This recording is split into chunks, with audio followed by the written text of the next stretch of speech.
Hello, everyone, and welcome to the second one-shot of Scion of the Dark House, a Dungeons & Dragons 5th edition Gothic horror podcast.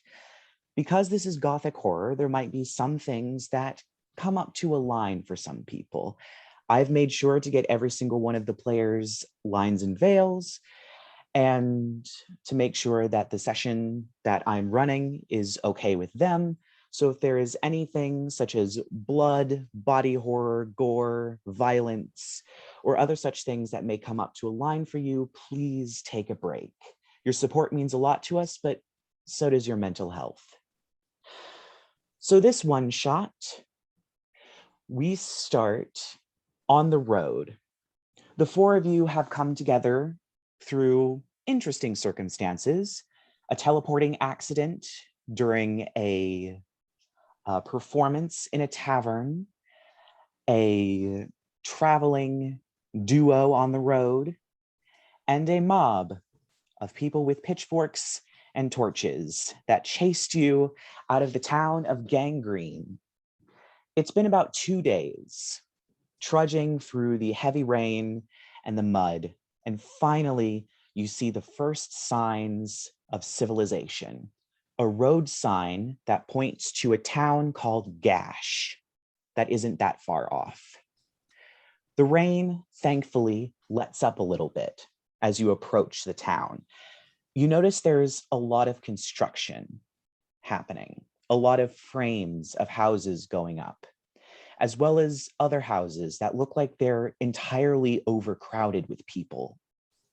The town doesn't look big enough to hold as many people as you see walking around, working, and mingling with each other.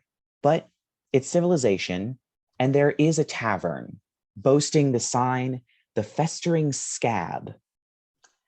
And it's a welcome sight after 2 days in the woods. So what would you all like to do? Make it known that while it might be welcome after not many signs of life, I don't like it. It's not my vibe.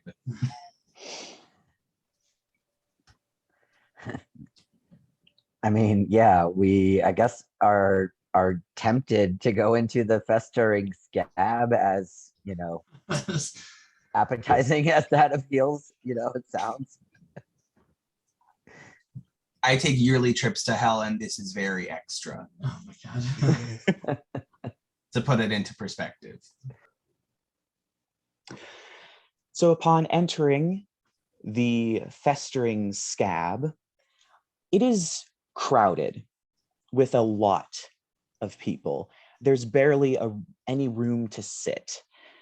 It seems to be run by a woman who has tied up her hair in a bun, and her hair seems to be very quickly growing gray. She's running back and forth, taking people's orders, yelling. There are various people taking food this way and that way, and it is a total mess in here. Is she speaking the same language as us? Yes, everyone here speaks common. So everyone is speaking common at the moment. And you said there's not really any room for us to sit. Not very much. There's a lot of people here. I want to say the crowd doesn't really bother me. I just want to immediately go to her and get the strongest liquor. Yeah, so you go up. I was gonna say, if we approach her, is she going to even be able to handle us, or is she currently like frantically running about? She does stop seeing you guys come in, and she has her notebook and she flips over some pages as she takes out a sort of charcoal pencil and goes, "Oh, okay. What can I get for you?"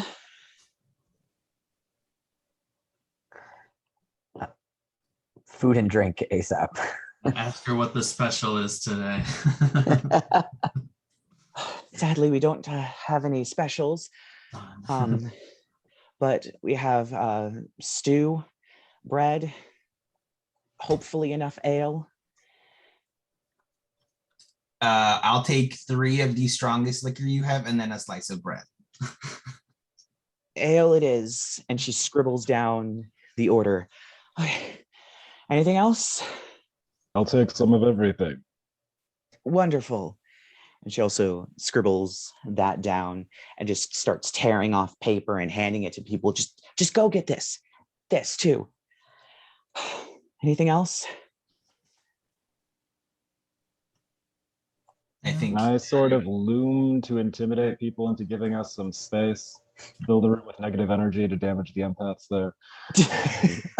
If you'd like to make an intimidation check, you may.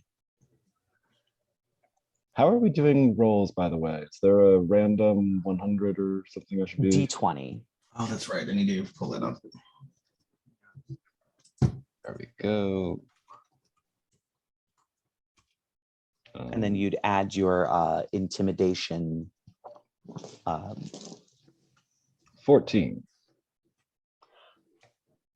Yeah, I'd say that that's enough. Some people get up from some seats and kind of back away.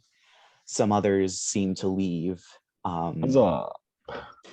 So there is a small, cramped table for you guys to sit on. And the woman runs off into the back as you guys sit down. And she comes back about maybe a minute later and starts setting everything down. Luckily, I was able to scrounge up everything that you ordered. My name is Gina Darner. I own the place. You guys look new here. Sorry, everything's a bit of a mess. We're in the middle of a bit of a migration of sorts, more of an evacuation. So lots of people, not enough space. So sorry about that. Hopefully you guys can have a pleasant meal, and I have more stuff to get. Shit. And she just runs off into the back. Can I transmute the ale into a harder liquor? Because ale's not going to do it. I believe you can. Let me real quick check what the transmute stuff does. Dagon, why you always gotta do this? You can temporarily alter the physical properties of one non-magical object, changing it from one substance into another. Sure, yes, you can. Do I have to roll for it or no? No, it just happens. Oh, good. I do it. The best of friends. It is definitely turned into a harder liquor. You'll have to drink it quickly because it won't stay that way for long. Things tend to move they're gone. back into okay, yeah. Can I try to, I know she tried to rush away real fast, but since I'm so fast, can I kind of like grab her real fast and ask her why everyone's evacuating? Good call.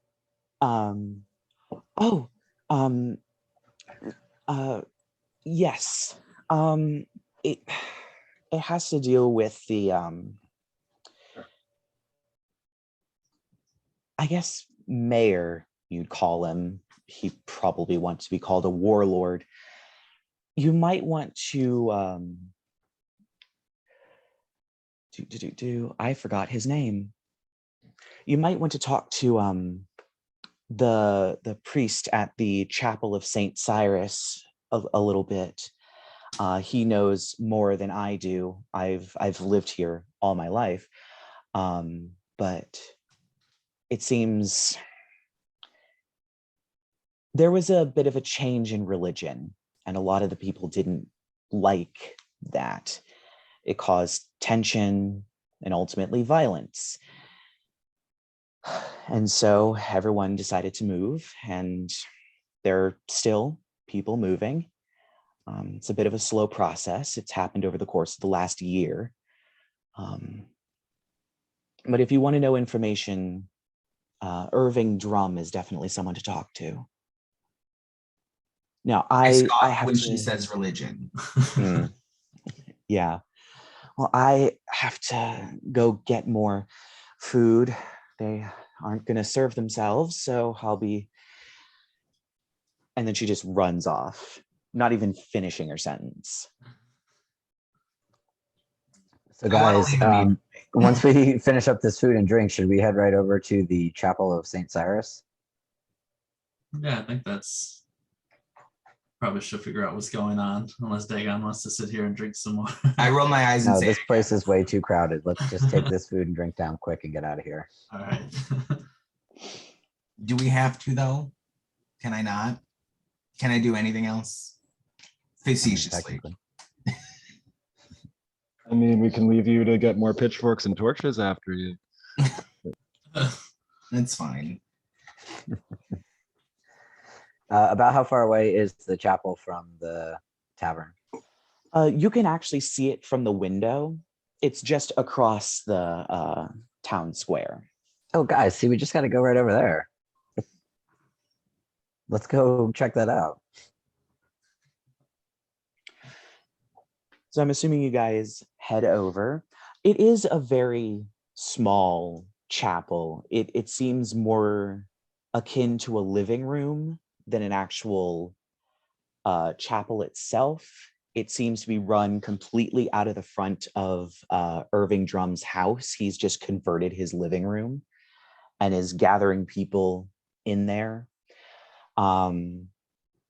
He is currently pacing back and forth inside, waiting by the open door for parishioners to come in. And when he sees you, he does stride out. Hello, welcome to the Chapel of St. Cyrus. Is there anything that I may need to perform for you? A prayer to pray, or perhaps just an ear to listen to your problems? Can I suggest that I've come to collect him for his sins due to my appearance as a joke? You certainly may.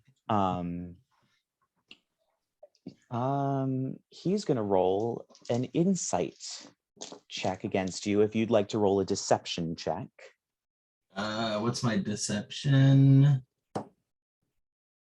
Oh, I get +1. And it's charisma. So which dice do I roll? D20, and then you add that to the roll.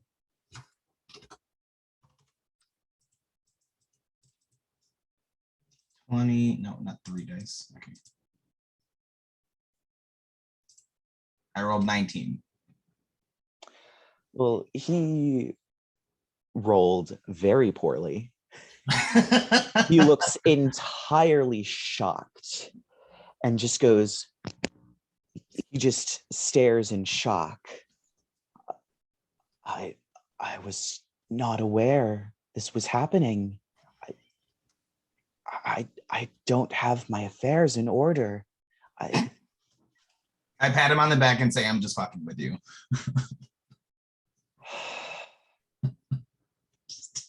Already had a hard enough day, a hard enough year. Well, if I look over to Aaron's character and I like motion, you know. Hello there, sir. I guess we were wondering if you could tell us any more about what's going on here and why all of these people are evacuating to the city. We were sent here by Gina. Yes. Well, we came from the town of Bloodbath. It is, and he points to, on the other side of town, there is a part in the trees. The town is up against a tree line of a very dense forest, and there is a path that goes back into it. That is the road to Bloodbath. It was a town that was known for its apple orchard. Not very well known, not always put on every single map, but,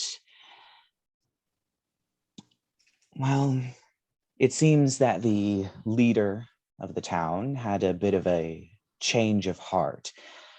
The town was formerly dedicated to Saint Cyrus, thus my chapel here, but he apparently found a new god, Vampire, an apparent god of blood and the first vampire, and he dedicated himself and a few other people from the town to it in a cult that he called the Circle of Fang and Apple. And he soon demanded that everybody convert. He got some pushback. He walked back his statements and decided to hold a grand feast. That was about a year ago. He held a grand feast in honor of, I guess, extending an olive branch of sorts to the members of the Church of Saint Cyrus, that they could live together in peace.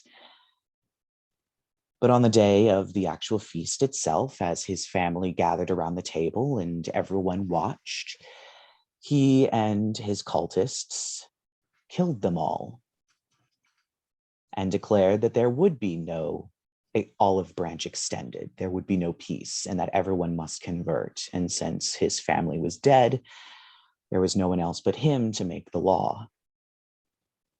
And so people fled. And slowly, over the course of a year, people have been coming here to set up homes. We don't exactly have the resources to ask for aid.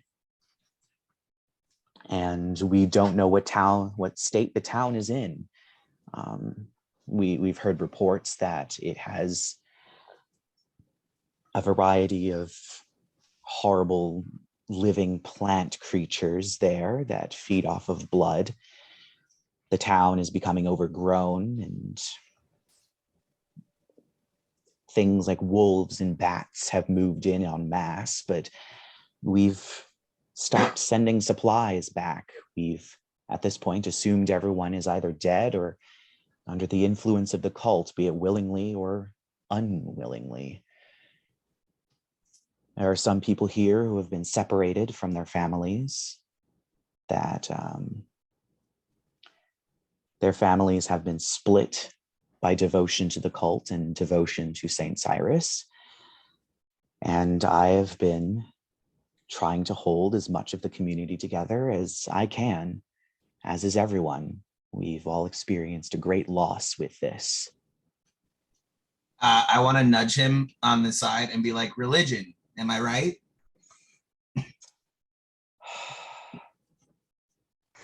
That sounds like a lot, man. That sounds like a lot. It is. It's pretty rough, buddy. Barely have space for everyone. We're trying our best, as you can see, in emotions to the construction, but it's only going so fast. And so what you're saying is essentially you really could use some set of adventurers to go check out what's going on in the town and see if they can deal with whatever this guy's name was. I missed it. Diet Dracula, yes. You need some vampire slayers. That would be most handy. I am not sure of the spread or influence of the cult, but it is not small anymore. It is quite large. We have lost quite a few members of our community to the cult. Yeah, I mean, I guess looking at the group, I turn to everyone else and say, I mean, it sounds like they could use some help, but I guess the question for us is what's really in it for us? I mean, sure, we're running away from some problems, and this could allow us to further run away from them, but what are we going to get out of going on this adventure? Yeah, what haven't you guys lost? What can you give us?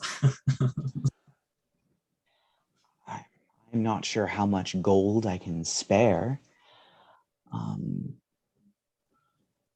We have so little of everything. I'm not sure. I'm sure we could scrape together some kind of reward. Okay. What do we think, crew? Have you guys found anything successful to fend off this cultist, this vampire cultist, that might help us before we decide anything? They tend to keep to themselves. But it seems most of the traditional means of warding off vampires, holy symbols, salt, holy water, garlic, things of that nature, help. Not all of the cultists have become vampires. Some of them simply act the part, drink blood, and don't go out in the sunlight to show their devotion, which means that these won't work on them. But some of them have gained powers from this entity that they've decided to worship, and I'm sure something will help. I can only really offer... Can I do a perception check or something along the lines to figure out if there's any more information? Like, could I use either my religion insight or just insight in general to like figure out if this is worthwhile more so? Question mark. You can roll me religion. Okay. So religion is, I get +2, and it is a intelligence check. So I roll the d20 again, right? Mm-hmm. I rolled a 5 +5 because I get plus. Wait, no, you said a religion check, right? Mm-hmm. So I get +2 to it. So I rolled a 7, right? Yes. Okay. The rolls I'm so iffy on. That's all right. You'll get the hang of it. Yeah, I mean, it sounds like what people use to fend off vampires. They tend to not like holy things. Same. I meant to say like they're lower life forms of the underworld and are annoying. Well, some of them are, some of them are not. But any help you can give, we will try and find a way to reward it. A lot of people still believe that we can one day return to Bloodbath, especially because the orchards have been a big part of so many people's lives. What's in the orchards? The apples. Apples. Ooh, that'd be wine. We do make various ciders, but we don't have them anymore. We have no access to the apples, and none of us were able to bring seeds to grow any of the trees. So we're kind of a bit out. I look around at like all the dead trees and go, yeah, that looks about right. Well, unless there's anything else that I can help you with, I What will say the rest of the crew? I have no convictions either way. And as far as I'm concerned, the blood that conjures up the spells that I use is mostly full. So I'm not in danger of having to leave the group at the moment. So I guess I'm just along for the ride. I think we should help the people. Yeah. Yeah, let's help They them. said they'll give us something. All Anything right. to help my name get more renowned. Then I guess we're heading for the path through the dense forest, heading to Bloodbath. Before we leave, I might ask if he has any type of holy symbol or something I can use to protect myself or us. The only thing that I can offer at the moment is this. And he picks up a small statuette of what appears to be Saint Cyrus, a man in a long robe, a bald head with his hands out, holding a small house in them. The statuette is only about this tall, and it seems to be carved out of wood.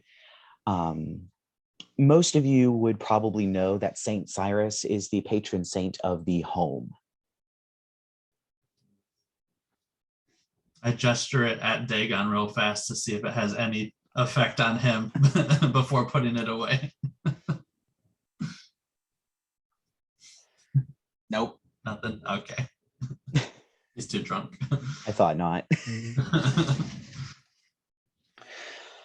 So the path into the woods is a dirt road, wide enough for a carriage, but still the trees come very close to the road. You begin to walk it, and it's pretty long, windy, winding around rocks, and slowly going up a hill. You get to a point in the road where you see off to the roadside is a small wooden structure. It appears to be just a roof with 4 posts and a statue underneath of it that looks very similar to the statue that Irving Drum gave you of Saint Cyrus, but it's different. The house seems to have been removed from the cupped hands, and instead there is what appears to be at least a copper bowl. There is a wreath of thorns and leaves put around its head, as well as a cloak made out of leaves draped over it that only goes down about halfway. Additionally, there seems to be a red substance that has been applied to the statue, particularly around the mouth and down the front.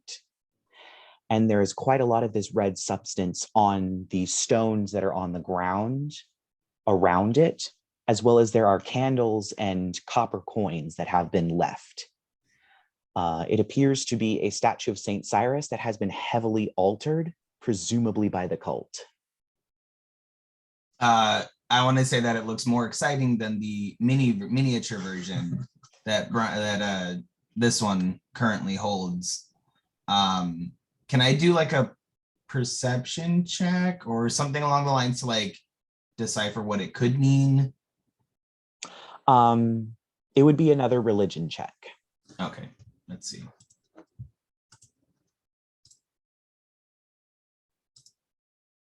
I rolled 21. Oh, yeah, this seems to be most likely to be their version of the entity that they're worshiping. They simply altered the statue that was already there. It's already a place of reverence. It's already a place where worshipers go to. The people that are there that converted would know where it is. Instead of building an entirely new space and wasting resources and time that they could spend recruiting or doing other things, they simply altered what was already there. I take the gold coins and I call their deity a loser. Yeah, so you gather up the copper coins. They are only copper coins. Oh yeah, copper, money. And I'm going to roll something real quick.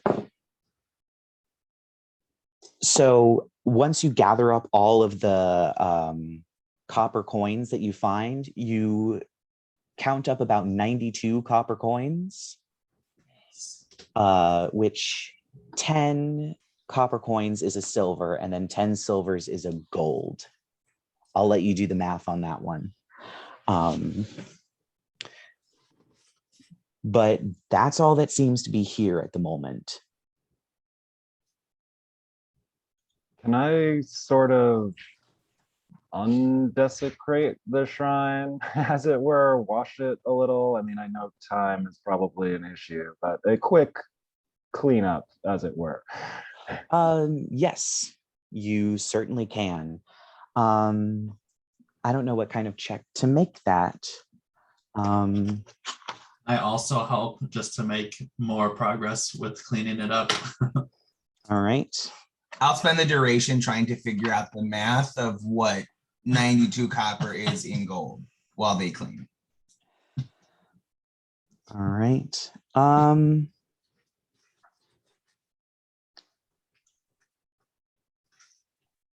my goodness, there is not a good check for this. I'll just say sleight of hand. It's what, yeah, so you can do sleight of hand with advantage since Is that another D20? Mine is dexterity. well, if you'd like, Jogdor can do the check with advantage, or you can both roll a sleight of hand check separately. That's up to you guys. I have coins in my hands. My dexterity, my sleight You're of hand muted. is a +5. I got a 22, so I think we're all good. Okay. Oh my god. Okay. Yeah, you've probably at some point had to clean religious statues. So it's pretty easy to work your way around this one. You managed to wipe off all of the blood, and the cloak of leaves and the leaf crown come off pretty easily. As well as the copper bowl that once you actually look inside of it does seem to have a lot of this red substance as well, caked on the inside with a very irony smell. But it isn't even affixed into the hands. You can just yank the bowl off. And so you do give the statue a quick clean. I want to take the wreath and put it on my head. All right, you now have a crown of thorns and leaves that is not magical. Darn. But aesthetically. Yes. Can I make a check to see what the red substance is? Make me a medicine check. What? It's blood. Well, you know, do what you Well, then want. why wouldn't they just say blood? Medicine check, so I get wisdom. So how do I roll? So it's still a D20 for him, right? Yes. Tell me when to stop. Stop. 16 plus, is it +1? I think, right? Yeah. So it's, he rolled a 16, so it's, And then my medicine's +1. so it's +2 then? Right? Yeah, What's the wisdom? It's 12 plus 1, and then his medicine is +1 on its own. Oh, then it's probably only +1. Oh, so just So- +1 then? Yeah. I'll roll the 17. Okay. Yeah, it's blood. well, Wow. groundbreaking.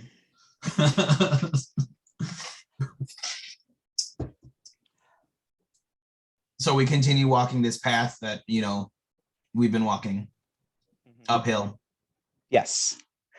And you end up where the road widens to reveal the town of Bloodbath. There are a lot of houses, and all of them seem abandoned. Most of them have trees that have grown out of the roofs, branches and ivy coming out of windows. You actually do not hear any people running around or talking or anything like that. This entire place seems silent. As you enter, the notable centerpiece almost of the town is a well on a 20-foot radius dais raised slightly above the ground, about only a foot, around which a gigantic white tree with blood red leaves is growing. The roots wrap themselves around the well. They weave in between the stones and pierce the ground. And there is a red substance leaking from various holes in the tree. The tree goes up above almost every single one of the buildings and spreads out very wide and has been consistently dropping red leaves. But other than that, the town just simply seems abandoned. I make a comment that it looks almost better now. Like, why would they want to leave? It looks fine. I mean, who doesn't like a little red? You know, real estate is hard to come by. Can I make a religion or arcana or something to determine if there's something noticeably significant about the tree? I'll say, yeah, you can make a religion check. Did I not learn religion? I did not. Okay, that is a 17. Oh, okay. You might have heard somewhere in perhaps a book, perhaps something brought up offhand, the first vampire was killed by being staked through the heart. The stake, however, grew into a tree. And that tree became in itself vampiric. Clippings of the tree have been taken and have grown other similar trees in various places. Most of them have been burned, but there are ways to get a hold of such a tree. And it seems this cult did it.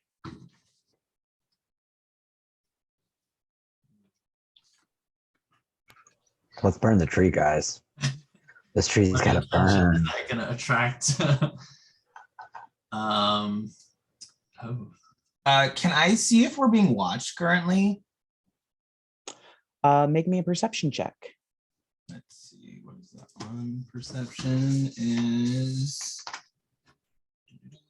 I get +2.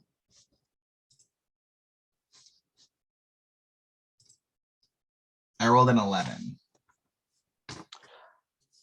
You do, as you start looking around, you do feel the presence of somebody watching you, but you don't see them. We can set it on fire. I do enjoy a nice batch of destruction. I wonder and worry of the attention it will cause. Yeah. How much daylight do we have left? Not very much. After climbing this far up, there's not very much daylight left. Is there something, I guess there are multiple houses, but one that would seem promising as shelter, less dilapidated than the others? There are definitely a few shops that are close to the well that have a sort of stone facade to them that don't look like they're collapsing as much. Why don't we go position ourselves over by one of those guys? And then I'll throw a firebolt from there. From the Fine by me. Yeah, let's do it. Let's kill this evil tree. I think we should. Okay, so let's move over to the shelter of one of the stone shops. And then I'm going to, I have a firebolt as a cantrip, so I'm going to toss out a firebolt at the tree. All right. It hits the root. And there is a groaning sound as the tree cracks and begins to actually shift, as if it's trying to get away from the fire. Its roots, some of them peel up from the stone and begin to move and wave. The fire burns for a little bit and then goes out. Okay. Oh no. Guys, that did not work exactly how I was thinking, but I think I might be able to fix this, because I also recently have learned a new spell, which is the ability to enlarge things. So what if I shoot out a firebolt that I enlarge to be much bigger than the original firebolt this time? I don't think that's how the spell enlarge reduce works. Anybody have any ideas? I refer you back to my previous statement of, oh no. Is there, since the town is like kind of destroyed, is there like debris or kindling we can throw around the tree and then light it? There is quite a lot of debris since some of the houses have fallen down. There's definitely wooden planks that you can chop up and drag over, but also it's been raining. So everything is quite wet.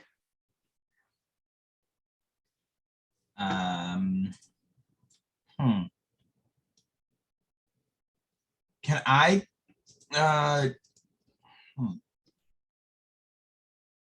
nope, I don't think I really have anything.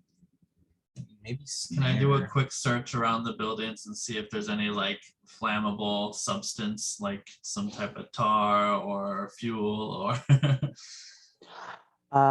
You definitely can. Give me an investigation check. Ooh, I get a +5 to that.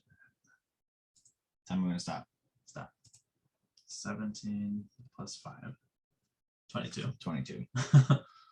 Not bad. You don't find anything really. There's a couple of bottles of what look like might be some sort of alcoholic cider, but it's only a few bottles. Not probably enough to light a tree, especially if the fire went out that quickly from a firebolt. So you don't really find anything, but hey, you have apple cider now. I pocket the apple cider for later. At Okay, this as point, an alternative, what if I use reduce to reduce the size of the tree at least? At this point, I will say there is somebody who has not noticed you guys inside of the shop who comes up to the tree. It is a furbolg, a very tall woman with a sort of fur all over all of her body, a very wide nose and big, almost deer-like or cow-like ears. Comes up. She's holding a blackened branch staff, and she is flanked by a very large wolf. And she investigates the root of the tree. One of you has observant.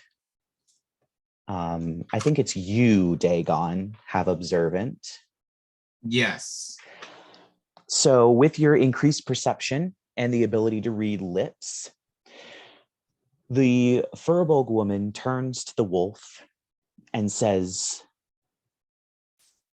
"There must be someone here. The tree is damaged."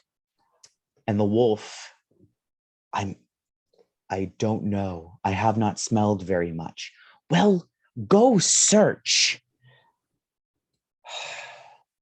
It wasn't enough that you haven't brought enough blood for the tree. Now there's people trying to damage it. Find them now. And the wolf kind of head lowered, runs away. And she is actually going to walk over to the well, get into the well, and just drop into the well. I relay all this information to the group. That the crazy stumpy lady knows that somebody is here and has sent the wolf to find us. So it's not, we're like pressed for time, and yeah, it's not good. I would recommend we fight the wolf. I mean, the wolf doesn't see us yet, though. I don't know how sneaky we can be. I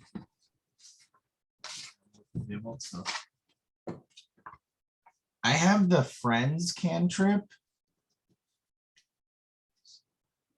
Do you think theoretically that I could try to like turn it?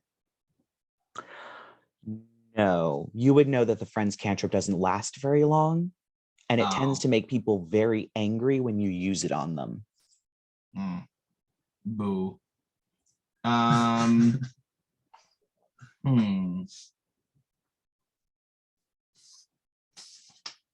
get +2 in animal handling, but I mean, we can approach it and fight it. I'm just afraid of the angry cow woman coming after us. She's in the well. She won't hear it.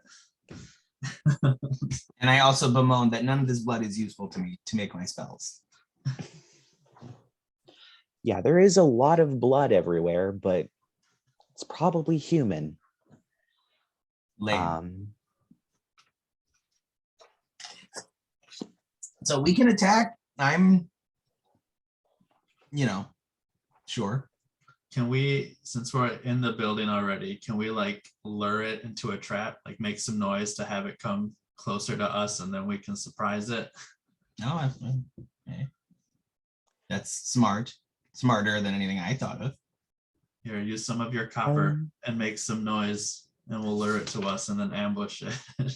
I have the snare spell. What's that one? Let me see.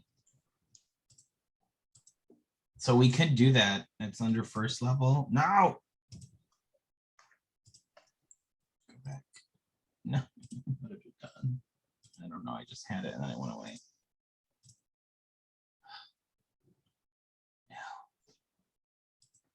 No. Is that how the snare spell works? Oh goodness, I don't have the book with the snare spell in it next to me. I believe it creates an invisible. And here I thought I had all the books prepared. Sorry. That's all right. This happens. I just had it up and it went away. Oh, here it goes. First level, right? Yes, snare. Alphabetical order, snare. Oh my god, why is my internet taking forever and I have to load? Okay. While you cast a spell, you use the cord or rope to create a circle with a 5-foot radius on a flat surface within your reach. When you finish casting, the cord or rope disappears to become a magical trap. The trap is nearly invisible and requires a successful intelligence check against your spell save DC to be found. The trap triggers when a small creature or larger moves into the area protected by the spell. The triggering creature must succeed a dexterity check or fall prone and be hoisted into the air until it hangs upside down 3 feet above the protected surface where it is restrained. All right. So I like the idea of casting, like throwing the coins and then casting that spell. But first I pour some of the demon blood on my hands in order to, activate the powers that I have. Mm-hmm. All right.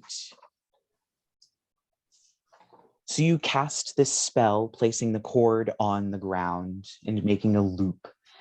And after 1 minute, the cord vanishes.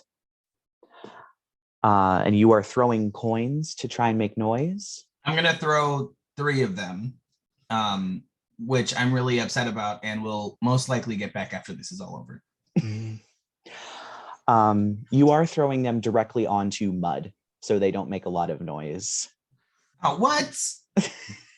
Oh, does someone have a stick? Here, I follow up upon hearing that not enough noise was made. I take one of my apple cider bottles and smash it against the wall next to us.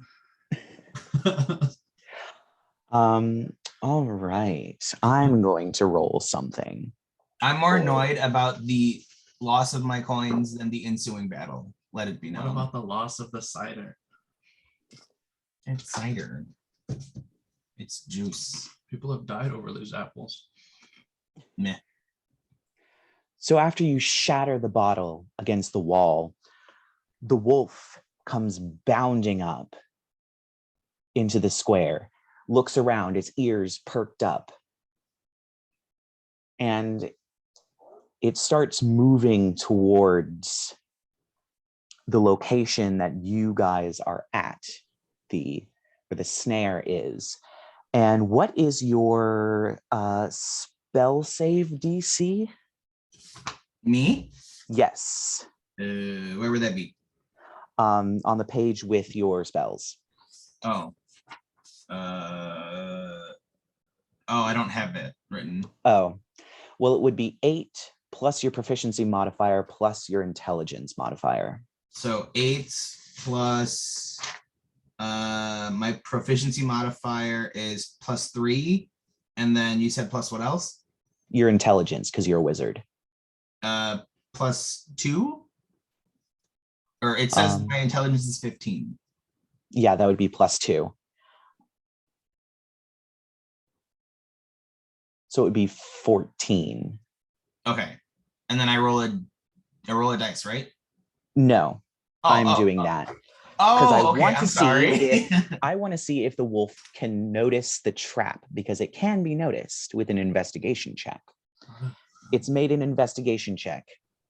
It rolled an 18. It stops just short of the trap, the place where you know the trap is, and it snarls.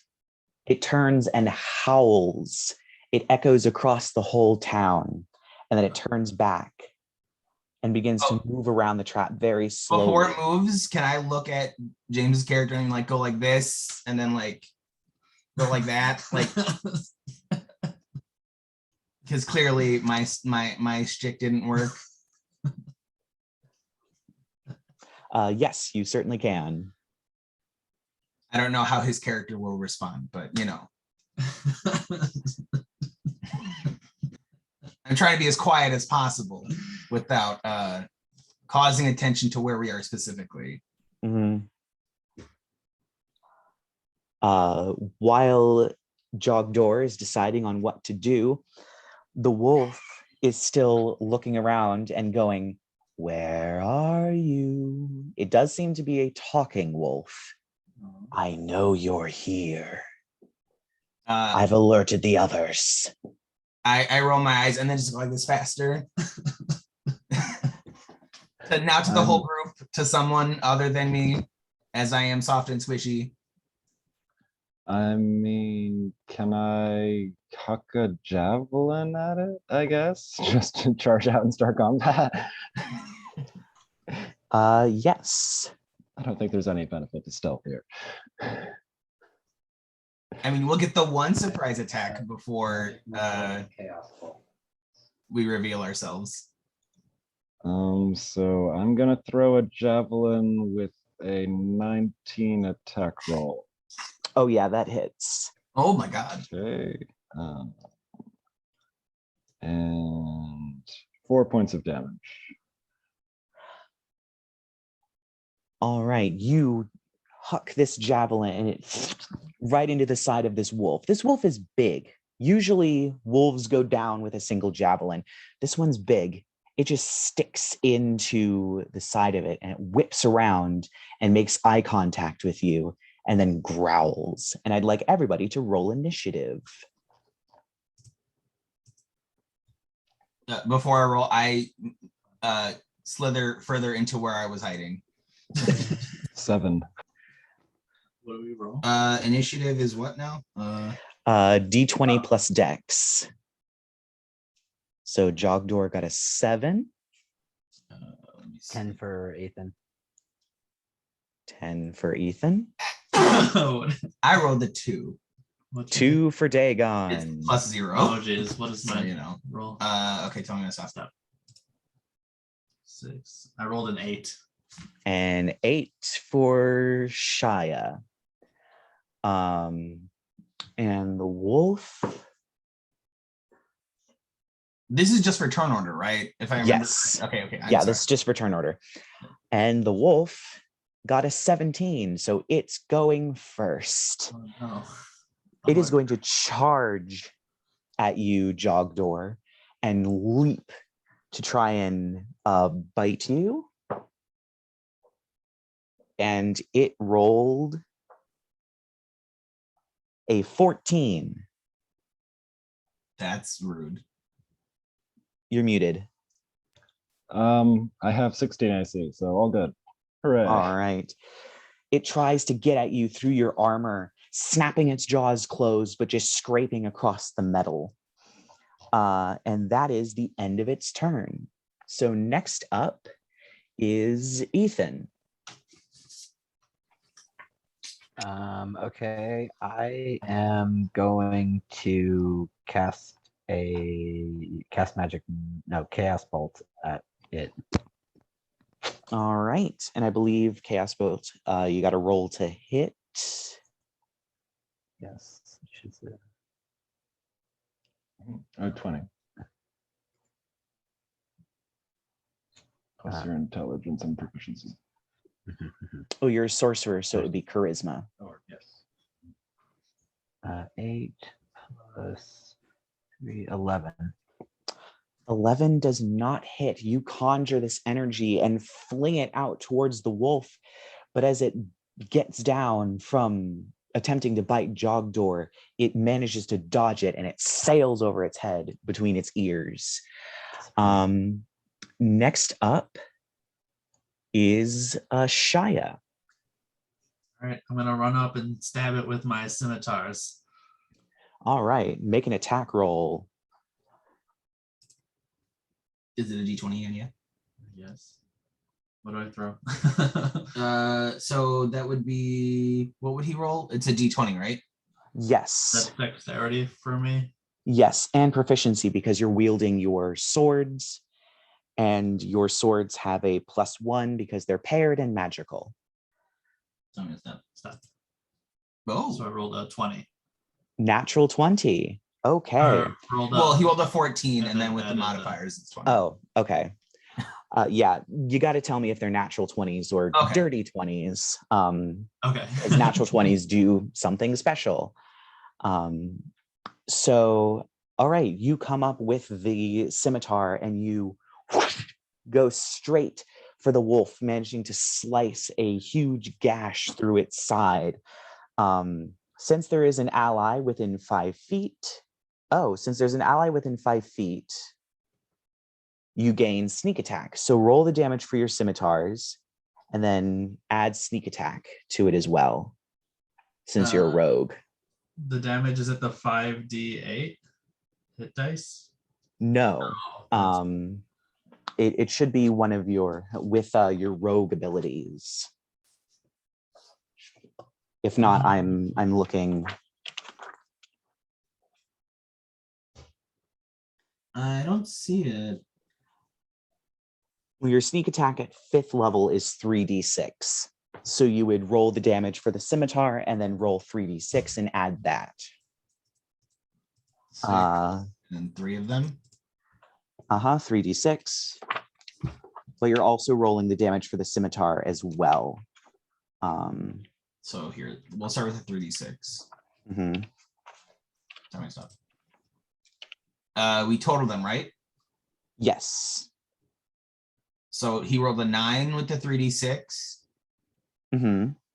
And then what was the other thing we rolled? The damage for the scimitar. And what do I roll for that? A scimitar should be a d6 as well, I think, of slashing. This would all be slashing damage. Okay. Tell me stop. Stop. Oh, 1. And then Do I looking roll real quick. Since I'm using dual wield, does that matter? Do I roll 2 or no?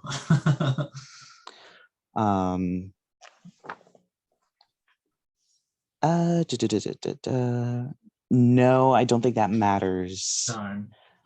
That's only if you want to make an offhand attack, which would mean that you can add your dexterity to the damage, as opposed to not being able to with a regular offhand attack. I see. So if you want to do that as your bonus action, you can, but you won't get sneak attack. Sneak attack's only once per round. No, I'll just keep with the sneak attack. All right. And how much damage was that again in total? 10. 10. Because it was the 9 plus the 1. Yes. Okay. And so next up is Jogdor. So at this point, do I have to do a perception check to see how damaged it looks, or is this too in the middle of battle where I just have to react? It's more of you have to react. But it is Jogdor's turn, not yours. Oh, my bad. I'm sorry. You are going last. I thought Bryan was second to last. That's why. My bad. My name is Shia. Okay.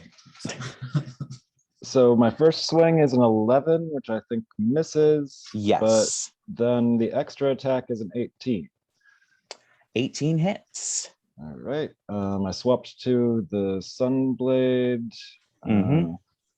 Let me see here. 1d8. 4 plus 6. 10 points of damage. This is very convenient for my math. So you make a swipe with the Sunblade. It looks entirely surprised as it leaps back a little bit, which gives you enough time to swing back and overhead strike it in the side of the head with this blazing blade of holy light, dealing damage to it. So now, Dagon, it is your turn. So for the sake of preservation, because I am squishy, can I cast Blade Ward just in case? Yes, that would be your action to do so. So now you have a bonus action and move speed. So I get one more thing to do, right? Only if it's a bonus action. Oh, what's considered a bonus action? Sorry. It should say. What did Blade Ward? I'm sorry. Oh,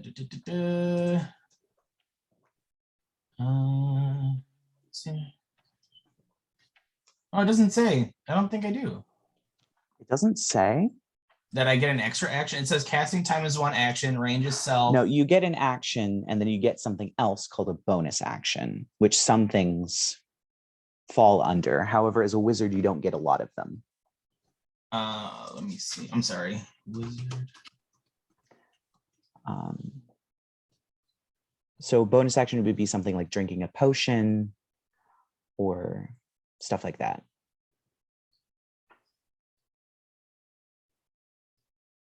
I think I'm just gonna hide because that is also considered a bonus action. I think only for rogues it's considered a bonus action. Oh shit. Let's see. So other things wizards do on regular basis actions. Let's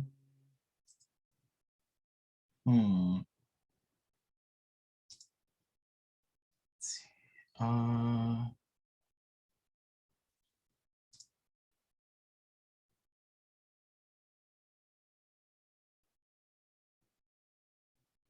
It says that expeditious retreat is one. Which you would be able to cast because it is not, well, it is a spell and it is a bonus action. So you can cast expeditious retreat, which would Is that okay, even though it's not one of the ones I picked? Oh, you have to have it prepared. Yeah, that's why I was like, oh dang, that's not one of the ones. Yeah. Yeah, no. Yeah. Can I choose not to do a bonus action? Is that okay? Yes. Yes, okay. You can choose not to do anything on your turn if you don't want to. Yeah, I just won't do a bonus action then. And then what was the other thing I get to do? You can move if you'd like to.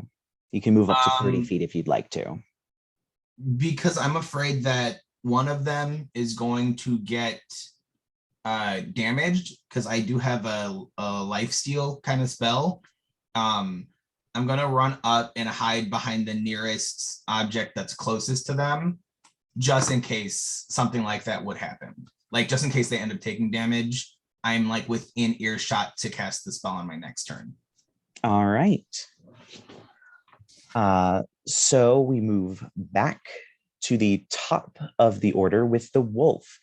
However, you do see as you're fighting a very large dark shadow move across the square. It is a giant bat flying through the air with a person atop it holding a staff. And they seem to be looking. So we are with the wolf again. And the wolf is going to go for Jogdor, seeing as how he did the most damage to it. I shout a bunch of expletives, by the way. Yes, we're just gonna try again. And gets a 23 to hit. Yikes. Okay, that hits. Yeah, it leaps at you with a fervor and sinks its teeth into the arm that you're holding the sword with.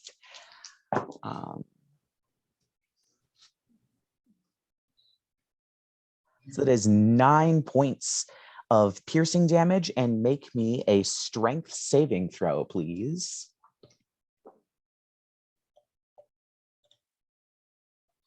Mm. 5. The wolf, as it chomps into your arm, gives you a hard yank, and you fall to the ground, your armor clanking loudly as you smack into the mud and dirt. And that is the end of its turn. So now, Aethan, it's your turn. Let's see.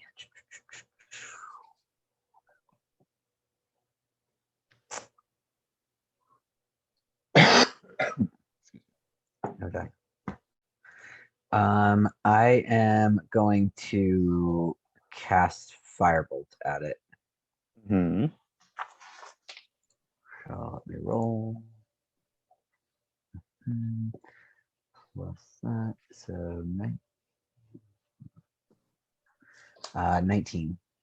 Wow. 19 hits.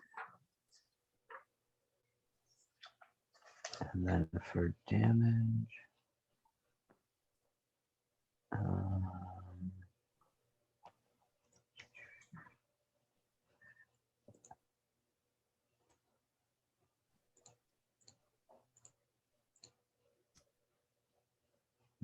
for damage is 12. Oof. You lob this bolt of fire into the side of the wolf. The fire quickly spreads across its fur, singeing it and burning it. And it looks like it is just holding on to life, but it is still alive.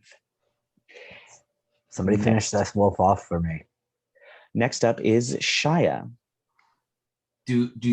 Could I, theoretically, if you don't want to kill it, use the life transference to heal our teammate?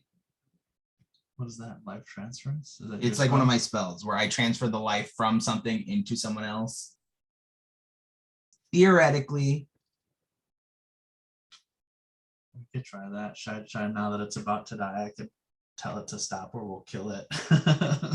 Or can we not do that right now? I don't know. That's not. No. Can I, now that it's on the brink of death, can I try to talk to it? You certainly can. Okay. I go to the wolf scene as it is about to die. I say, "You're clearly outmatched. Please help us or tell us some more information about what's going on here, or we're gonna kill you." You can make a, I guess, persuasion check, since you're talking to it like a normal person. Did you misread your spell? At disadvantage, because you have attempted to kill it multiple times. So roll twice and take the lowest. Charisma. So just roll the d20 twice. Oh, d20 twice.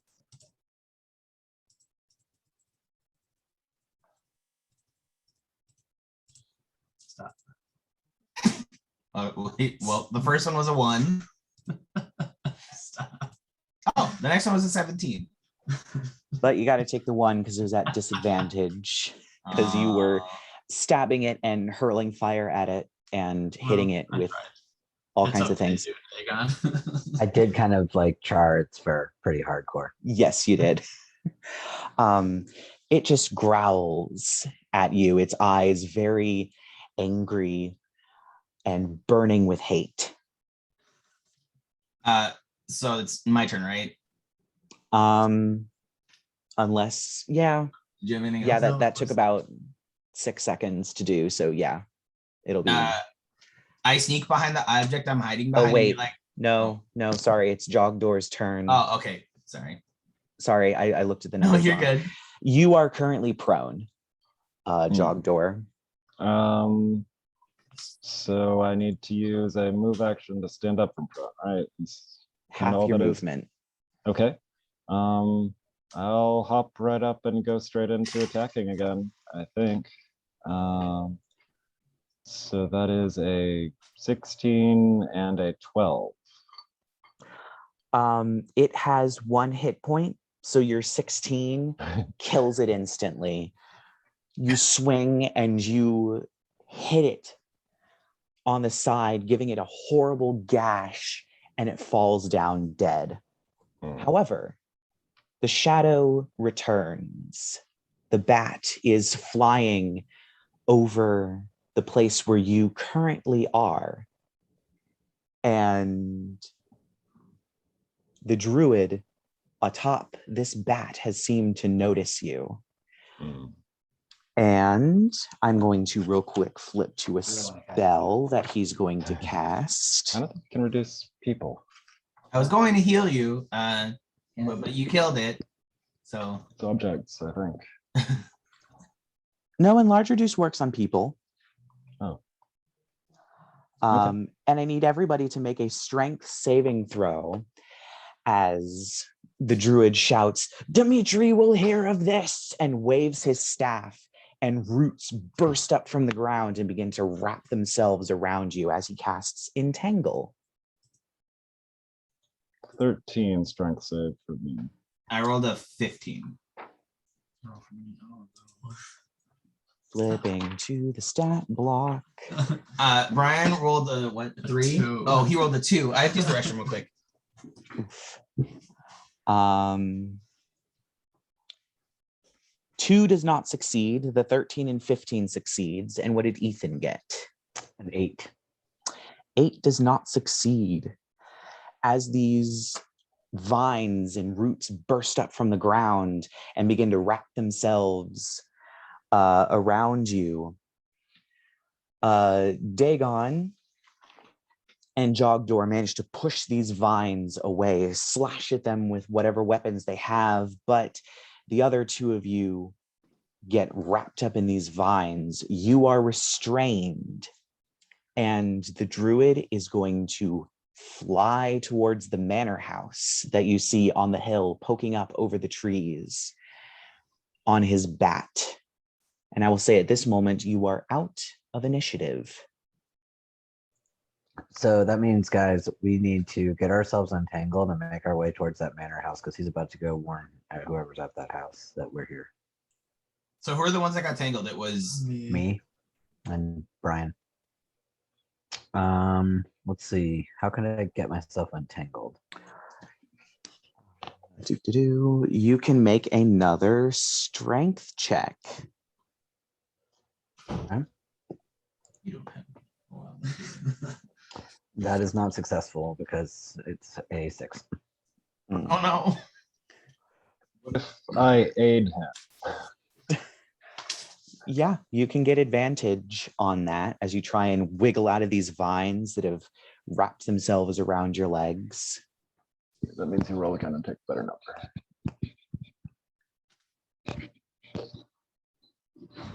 18.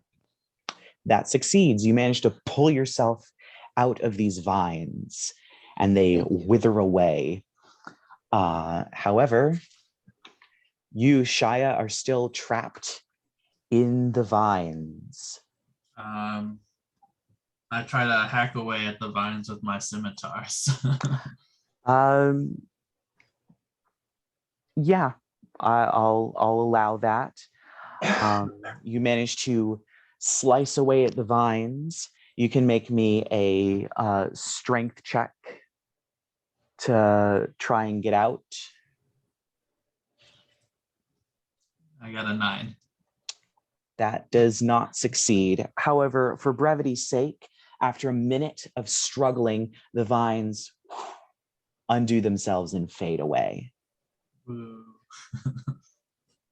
However, it has been 60 seconds. Shia should we go back to trying to light the tree on fire? I would Are rather there we just forces leave. advancing from the manor house, was it? There do not seem to be forces advancing from the manor house. I just want to say leaving is a viable option.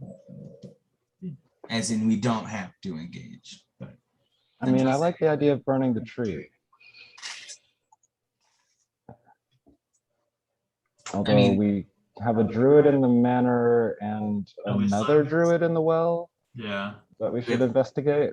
cow ladies in the well of blood, and then druid dude on a giant bat is headed towards the manor. I don't make decisions easily, so Let's just look down the well and see what's in there. It's closer. oh, is the wolf mystical, by the way? It talked, right? Yes, it talked. Is it considered demonic? No. Damn it. Okay. So then I guess make our way to the well then? Sure, let's do it. Yeah, you make your way to the well. It is wide enough for a single person to drop down the well or rappel down the well. It is very deep. And down there is nothing but darkness. Yeah, no, I'm not doing Yeah, it. I say let's leave the well alone. I'm on board with potentially figuring out a way to burn the tree, or we should go after and see what's up in the manor. I think because the tree option didn't work the first time, let's just go for the manor, I guess. We can always burn the tree on our way back out of town after we deal with whatever in the manor, right? This Before is we true. leave, theoretically. Very that. Yeah. I mean, presuming we're not too tired at that point. Assuming we make it out alive. None of us have any healing spells, right? I don't have anything that requires healing. I don't have any healing spells that don't require somebody else. I have cure Fall. wounds, but that's it. Can you transmute my apple cider into a healing potion and give it to him? I don't think so. It can only be from one non-magical substance to another non-magical Darn. substance. I tried. Do you want to cure runes for him while we're on our way to the manor? Because I'm assuming you still got a large bite mark on your arm that is currently bleeding.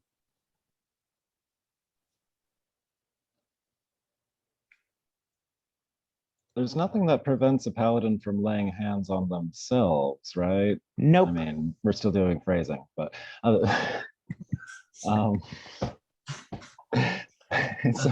Yeah, you can lay on hands yourself. I mean, I can cure wounds. That's a level 1 spell for me, so I could do that, and then that would be. I'll just lay hands to top up 5 hit points and bring myself there you to an even 40. All right. And then we're on our way. As you head towards the manor house, you pass by the orchard. It is filled with mist and surprisingly silent. As you're sneaking or walking towards this manor house on the cliff, there is a very large tree. It's an apple tree with very blood red apples hanging from it, and a wall built around it with a gate. And inside, you see 3 figures, 3 feminine figures with dresses made out of leaves, hair made out of leaves, skin appearing like it was made from wood, that are sitting in a fork in the branches. And as they see you approach, they do get down from the tree And they call out, "Travelers, you've come here. Please come and sit with us for a little while. Just a little while." Y'all, I do not think we should take the bait. This sounds like a trick. Those are some evil fucking apples and some evil ladies. Can I make a religion check or a perception check to? And also, if they were dudes, maybe I would think differently, but That's true. Actually, make me a nature check, and anyone can make this nature check if you want to. Who wants to do it? I have a +5. You have a +5? I got a 12. Oh, I only get +2. So should Bryan do it? He gets +5. Actually, +5, 6, 7. Oh, Or do I do that one too? yeah, I think so. I think you would just do the +3. And then Yeah.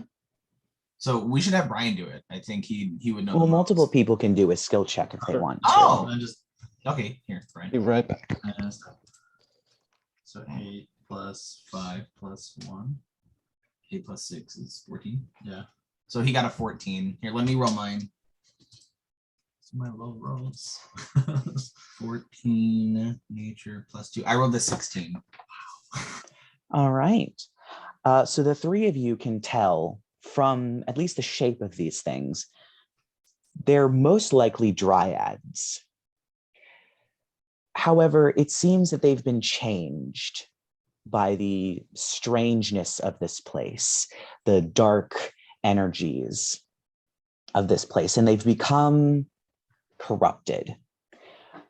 What is probably joy behind their fey eyes is replaced by a glassy stare. The leaves around that create the dress and their hair have dried up, and they are sitting in an orchard of these apple trees that look like they might be being watered with blood.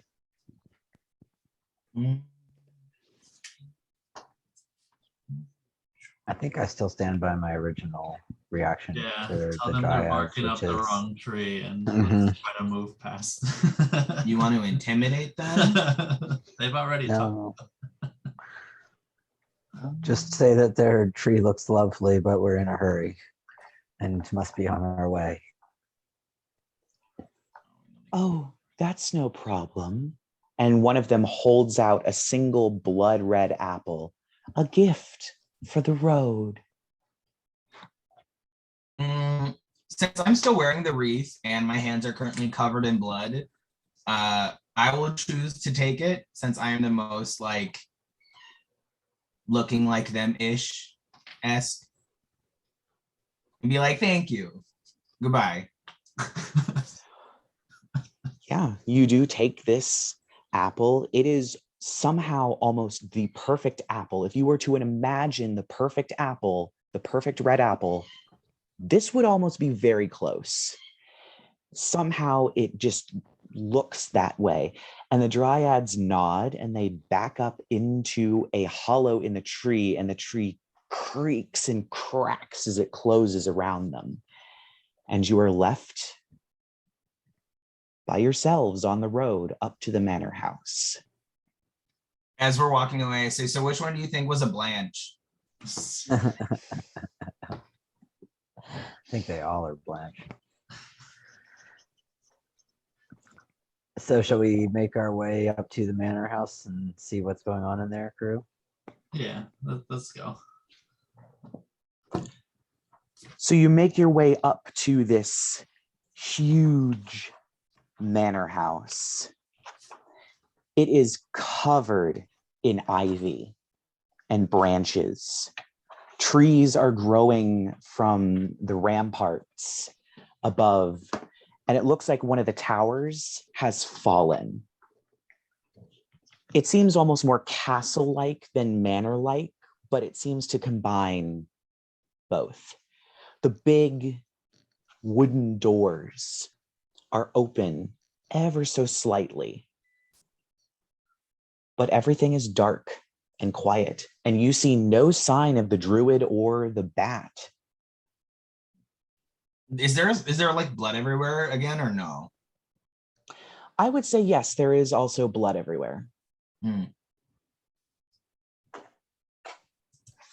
It looks like my summer home in the third ring of hell. Do we go in?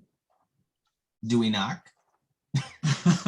I think they know we're coming already, but I don't know that knocking gives us an advantage. Is there a doorbell? Should we try to see if there's a way in through the collapsed tower? Oh, that's a good idea.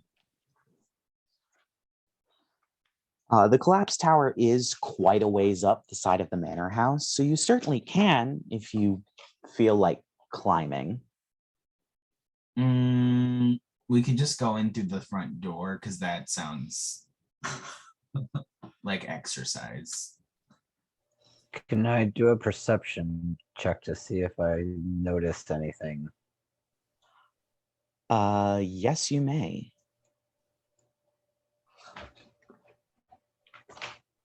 I rolled a nat 20. Oh, wow. Oh, okay. There does not seem to be any people that are visible. There's certainly quite a few broken windows. There's certainly the big door that is slightly ajar. There are certainly quite a few ways in to the ground floor. You could also scale the building and drop in through the courtyard that you assume would be there, since there is a rampart up at the top. The broken tower is certainly an option. But if you are going to attempt to come in at the ground floor, you only really have the front door and the windows at the front because it is on a cliff. And so the three other sides, you'd either have to be flying or be able to climb really well in order to get in. Yeah, I don't have that. Are the windows broken enough to where we could just walk in, or are they like covered in like shattered glass? They are still covered in shattered glass. You would have to pull the glass out and it would take a little bit, but you could make a safe entrance through one of the windows. We're making noise either way, so we should just go through the front door. Is the collapsed tower, is that considered difficult terrain? The tower has broken pretty high up, so you don't know if it's difficult terrain. You just see the part where the tower should be, but isn't. Okay, let's just go through the front door. Yeah, It's to the quiet. front. The door is incredibly heavy. As you pull it, it scrapes along the ground. Some of the vines come untangled and drop leaves or just drop dangling vines down. And in fact, it makes so much noise that a swarm of bats flies out of the broken tower. Regular-sized bats, not giant bats, and fly squeaking away into the quickly turning to night sky. But you now have the door open. There is a very large receiving hall. It is not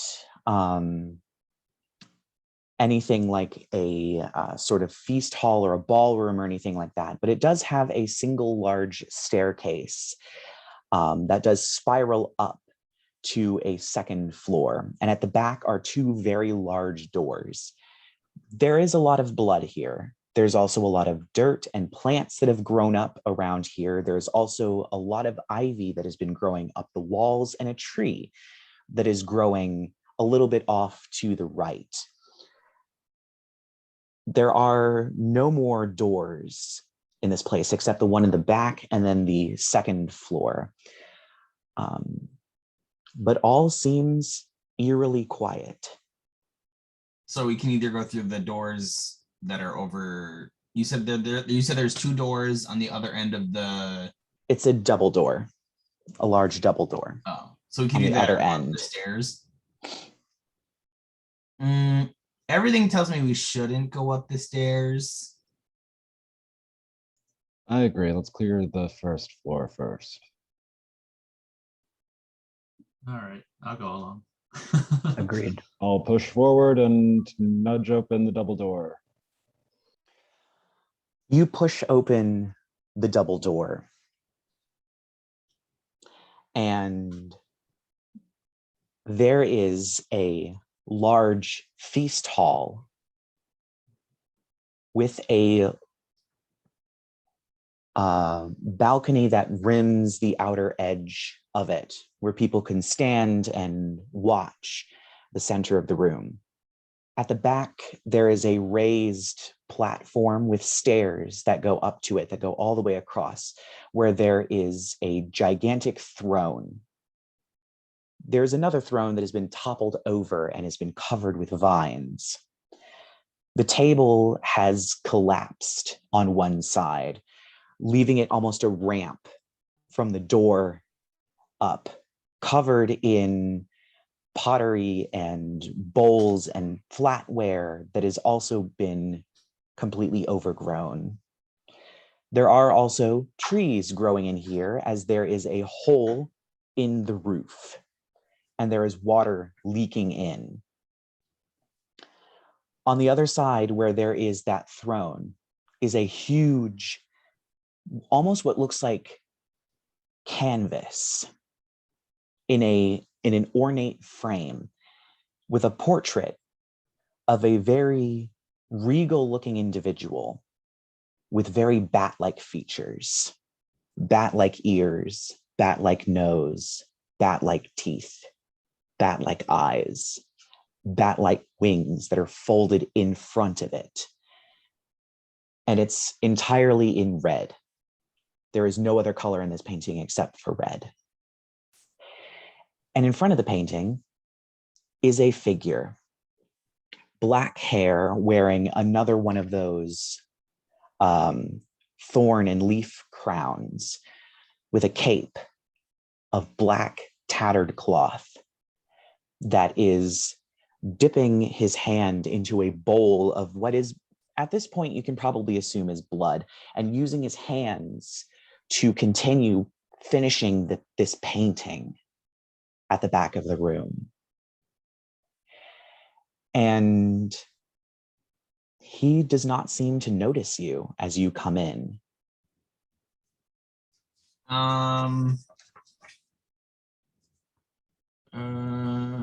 Just back right out and shut the door, right?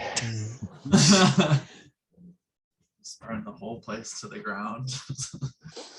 Stop with the burning. Instead of murder hobos, we're just pyromaniacs. The people can live, everything else must be on fire.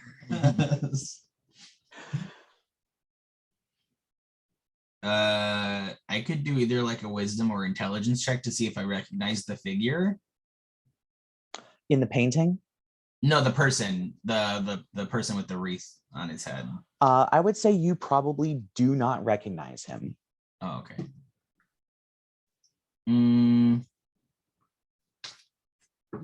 Me, what do you guys think?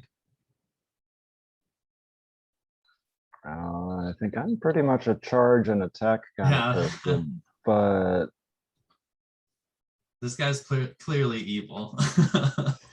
Crown of thorns, painting with blood. I mean, I also have a wreath on my head and my hands are covered in blood, but well, rude. Evil.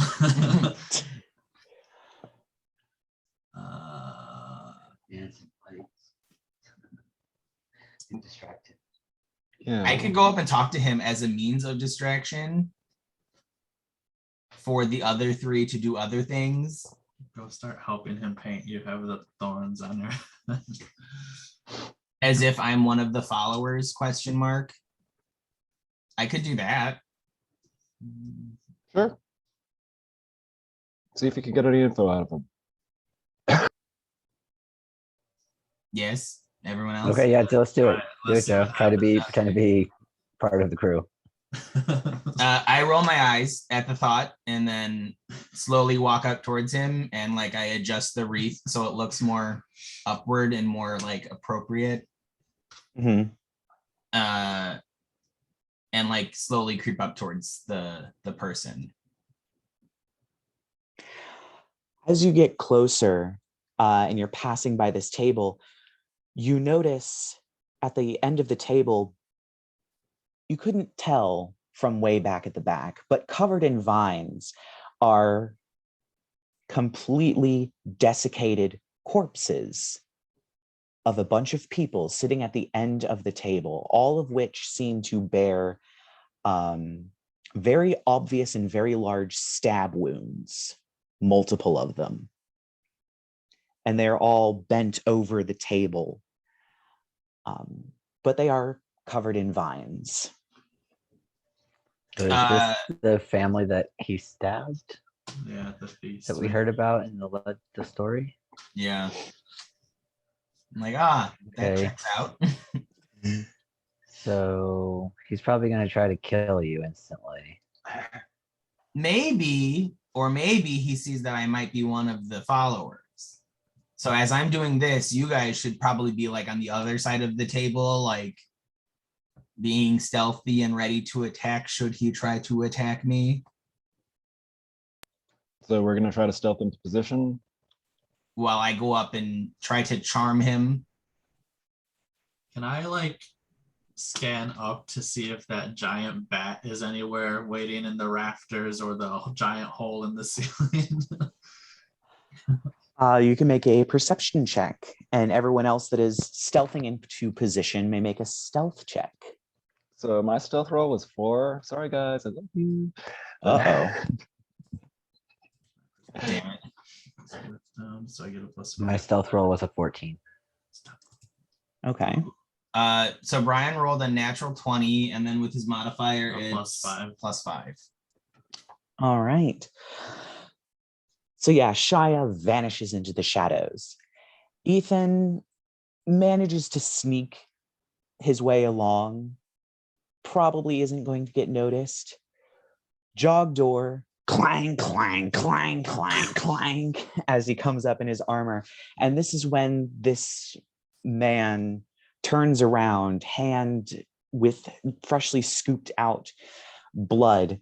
He has a very regal outfit on, but it's very clear he has not taken care of it. It has holes in it. The colors have faded. And he turns and he sees Dagon first. And oh, another convert. Wonderful. It's a good thing that you are here. It seems we have been attacked, I've been told. We need new converts now more than ever. Have you met the Dryads in the orchard? And this is when I pull out the apple and I say that they are lovely ladies. And I saw the commotion upon entering the, what's a nice way of saying called? A commune. And, you know, it looked like bad news, but your guys's insurance policy sounded great. So I was considering joining, most likely. Make me a deception check. Where's deception? Oh, okay. It's charisma, which I get +1, +2, +2. Ooh, I rolled a 16. That, unfortunately, is not enough. Well, it's a high number. Okay. He rolled higher Ooh. on his insight check. He looks and he says, "You haven't taken a bite of the apple." Do you have a knife? I fear for my teeth. Why are you here then? You have not seen the glory of what Vampire promises. It is what the apple shows you. Oh, fuck. Could I use like demon knowledge to like persuade him further, like pulling out some tiefling wisdom? Or no? Is that not? What sort of things are you telling him? Because that would depend on what sort of things you're telling him. So he said that I didn't take a bite of the apple. Right. So let's just do the sharing is caring idea of why don't we share the apple together? ? I've already eaten an apple. It is a rite of passage for those who come here. And it's very clear, you don't need an insight roll to see you're losing him. Yeah. So okay, I'm going to nod and be like, all right, if this is what is necessary. And I start to open my mouth and like put the apple closer to me, and then like my other hand behind me like signals. And as he's doing that, I jump out and cast daylight to distract the mayor, whatever he is, while we get ready to attack. As you raise your hand and the light explodes out from you, filling the entire room, he turns and shields his face, but he is not burning in the daylight. And he just says, I knew this was a trick. And I need everybody to roll initiative once again. Initiative is... what's initiative again? Is it D20? Dexterity, wasn't it? Yeah, D20 plus dexterity. Yeah. Oh, D20 plus dexterity. Okay, I'll roll mine first. 8 for Aethan. 8 for Aethan. Oh my god, I got a 5. Me and Bryan both rolled 5s. 5 for Shia and Dagon. I got an 11. 11. All right. So Jogdor, you are going first. Am I already in melee range, or is that something I can close in this round? I would say you can close it. Okay, then I'm just gonna straight up attack. I'm gonna charge. 2 16s, which becomes 23s, 23 and 23. Oh yeah, that hits both of them. Okay. 8.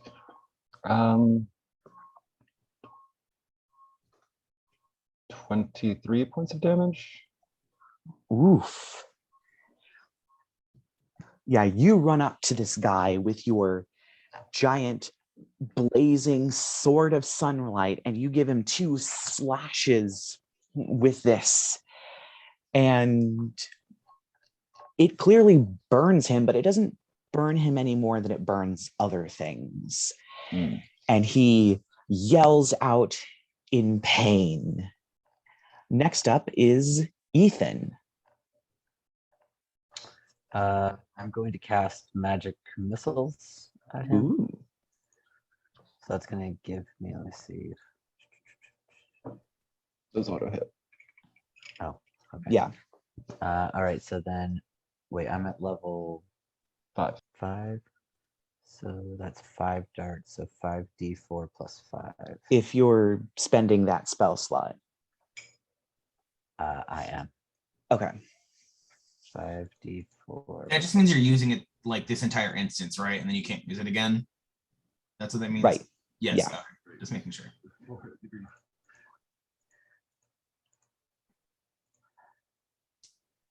17 plus 5, 22.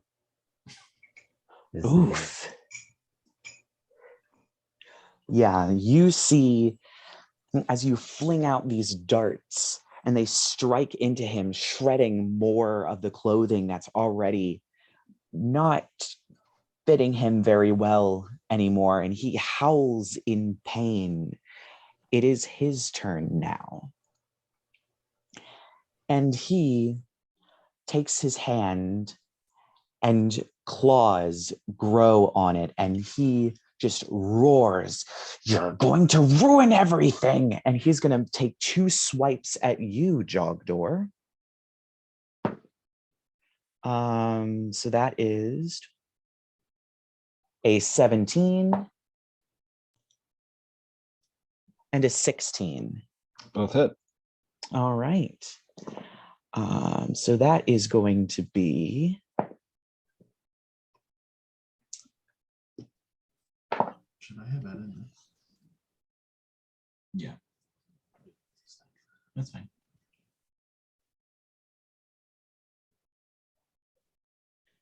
20 points of piercing damage as he takes these claws and just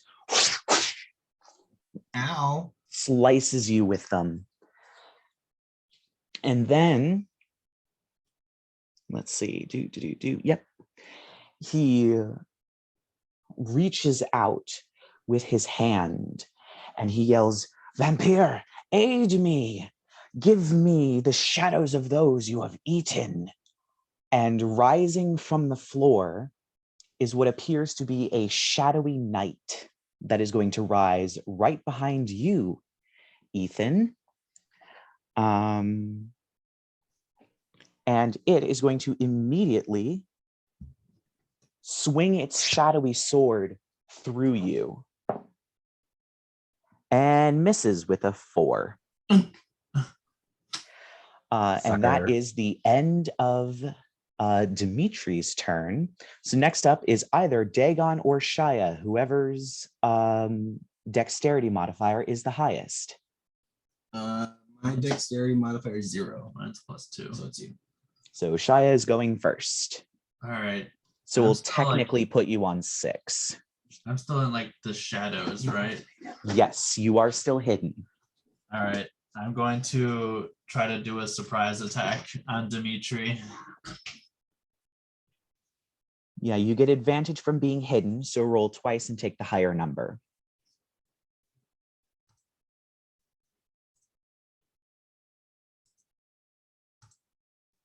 That's a 9.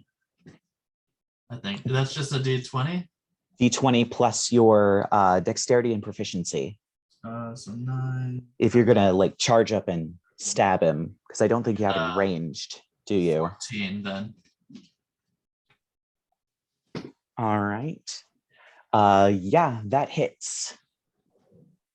So yeah, roll the damage and sneak attack. D6 for damage. I rolled a 2. And then how do I roll for the sneak attack again? It's 3d6.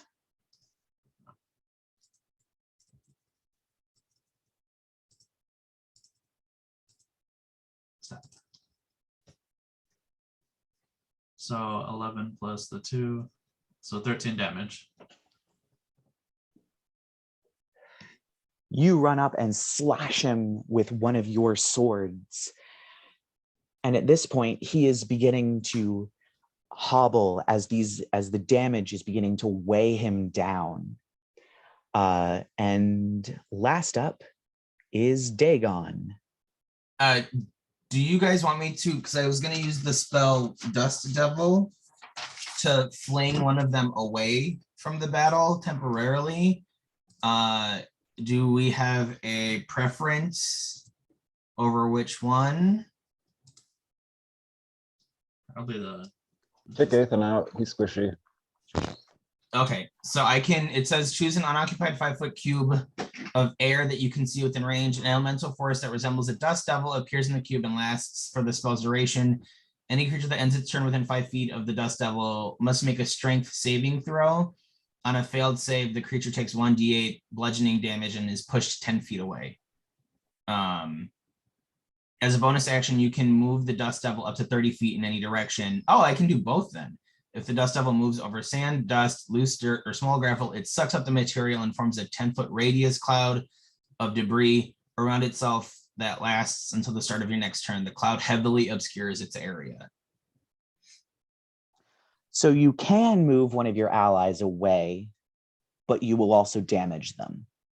No. I wanted to hit one of the enemies. Oh, Yes. okay. There's only Dimitri immediately there, or the shadow. So you'd have to pick which one you want to go for.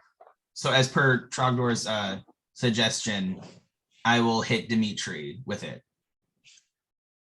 All right. So Dimitri is going to make a strength saving throw. He gets an 18. Is there dust or dirt underneath him at the moment? So that this can like turn into something more that even though it doesn't throw him away, it could at least obstruct his view? Yes, there's plenty of dirt on the floor that it does obscure his view. It does obscure everyone else's view as well. And he still takes damage, right? He takes half damage. Yeah. And is pushed 10 feet away. Well, he isn't because he made a saving throw, but he takes half damage from the Dust Devil. So roll me a D8. D8. Oh, 1 second. 1 dice. 3, and then I don't have any modifiers for that, right? No. No. Okay. 3.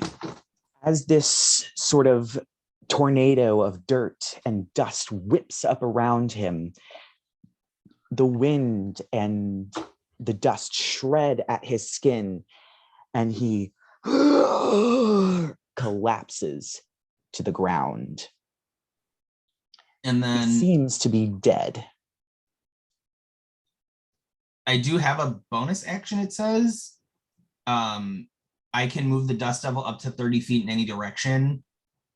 I would say after its seemingly death, it would move. I want the Dust Devil to move closer to the shadowy figure behind Aethan. Mm-hmm. I will actually say that it can get there. Oh, okay. And then do we do the process all over again now? If he's seemingly dead, does that end the initiation? No. No. Because reasons. I see. So then it's whose turn is it then? It's back to James. It would be back to Jogdor, yes. But the shadow is going to have to make a strength saving throw, which it fails woefully. So it takes the damage and is moved 10 feet away from Aethan. And then let me roll for damage for that. Mm-hmm. 3 again. All right. So that leaves it on that amount. And yes, we are back up to the top with Jogdor. I'm going to charge at the shadow. I got 22 and 25. Oh, wow. Yes, both hit, and this creature is an undead. Okay, in that case, the Sunblade will do extra radiant. 1 sec. 48 plus. Oh. Okay, so that's 29 sword damage plus. No wait. I can do math. It only does radiant damage. Gotcha. 35 total. Oh, yeah. It also has vulnerability to radiant damage, so you just, with one swing, obliterate this thing. Yay. It is entirely gone. So next up is Aethan. Okay, I do not trust that bitch is dead. We are going to cast a firebolt at him, just in case, because I think we should burn him up just to make sure he's nice and crispy. Again with the burning. It's the only thing I have that I know will work on him. I know he can be burned, so let's burn him. Let's cast a firebolt at him. All right. Yeah, roll me an attack roll. He is prone, and you are doing a ranged attack, so you will have disadvantage.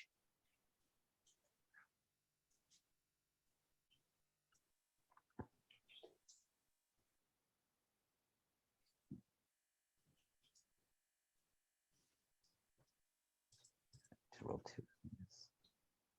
Perfect. Okay. 11.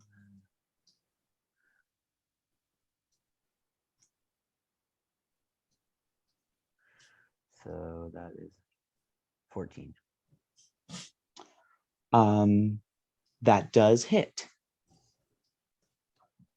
Okay, and now I need to do damage. Mm-hmm.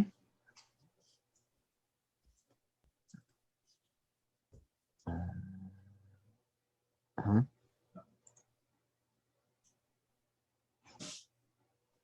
Is it only 1 or is it 2?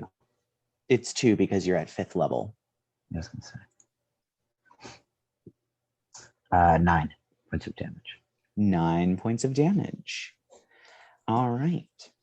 And now it is Dimitri's turn. Then he dead. No, he's just crispy.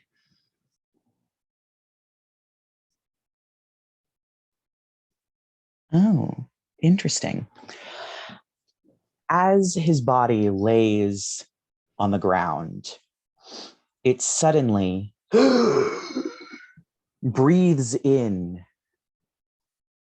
and it begins to get up, but then his body suddenly ages and desiccates as a spectral form pulls itself out of him and his body drops to the ground. And now there is a spectral Dimitri that is floating in the air. And he proclaims, I am immune to death. You cannot kill me. Behold the gifts of Vampire. You'll regret rejecting him. And he is going to make 2 attacks. One against who did the most damage? Probably one against Dagon and one against Jogdor. So let's go with Dagon first. Does an 11 hit you? So how do I do this? Sorry. It's the AC. What is your AC? Armor class? Yes. 10. Okay, so this hits you. Oof. Okay. No oof. What oof? I just looked at the amount of dice that this requires. And I gotta hunt down. Aha, all right.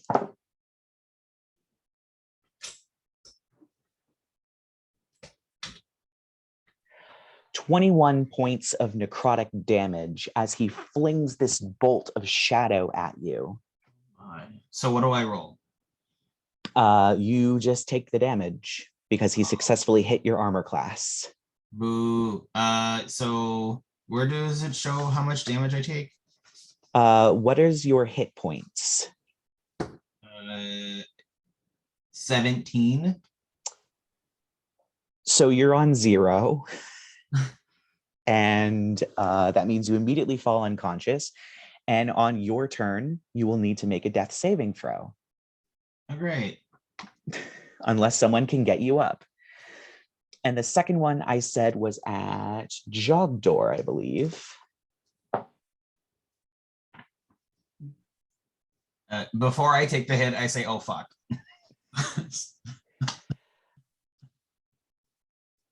Does a 21 hit you? Yes. All right. And I did the dumb thing and put those dice away. Okay.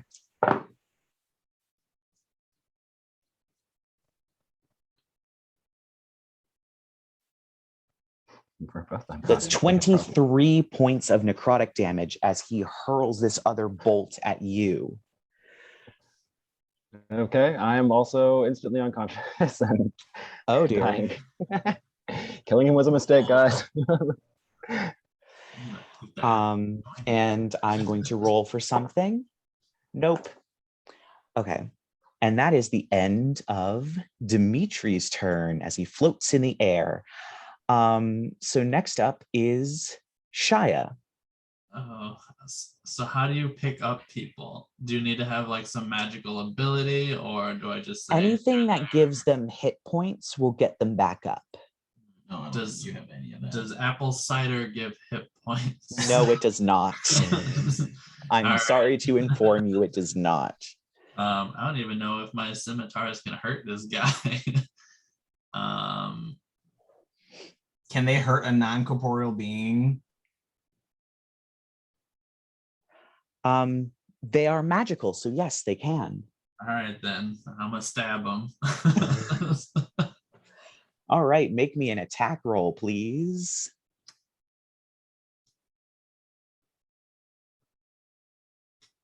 Roll the d20.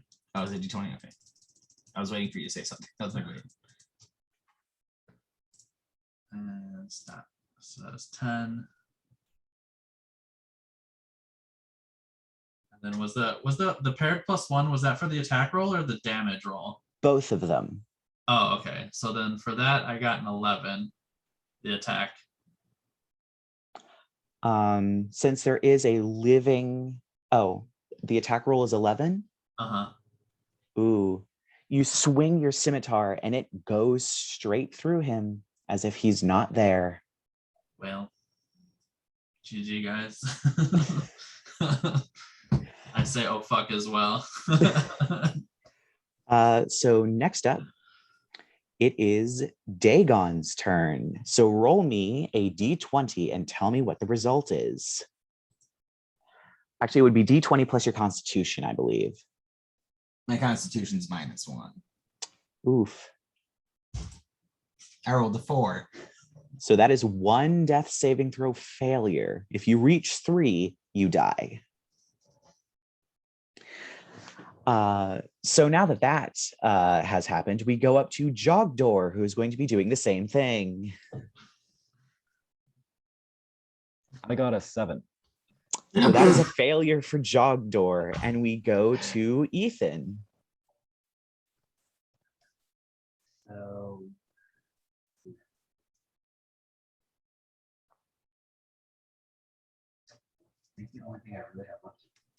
dude, I think the only thing I can do is to continue to throw firebolt at him because I already used my magic missile and chaos bolt spells. You can upcast them as long as you have spell slots for them. True. I could also cure wounds on one of my friends here, I guess, because I do have that. I guess I'll cure wounds on Jogdor here. So hopefully he can then do some damage to this guy. So let's see, how do I do that? It is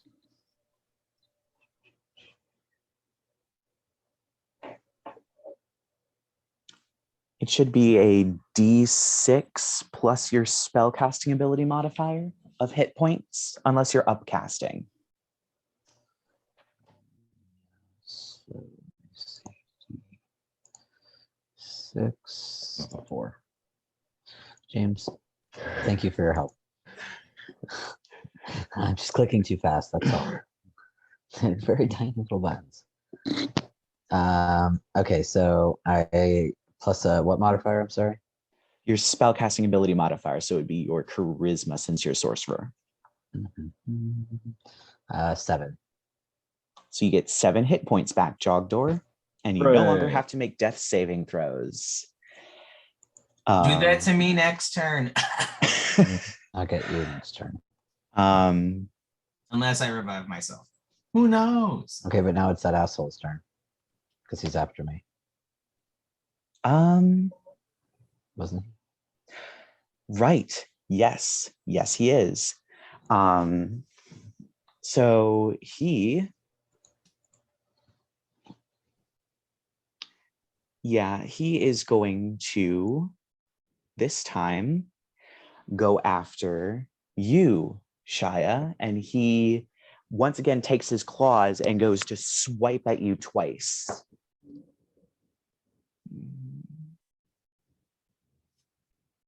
So the first one's a 22.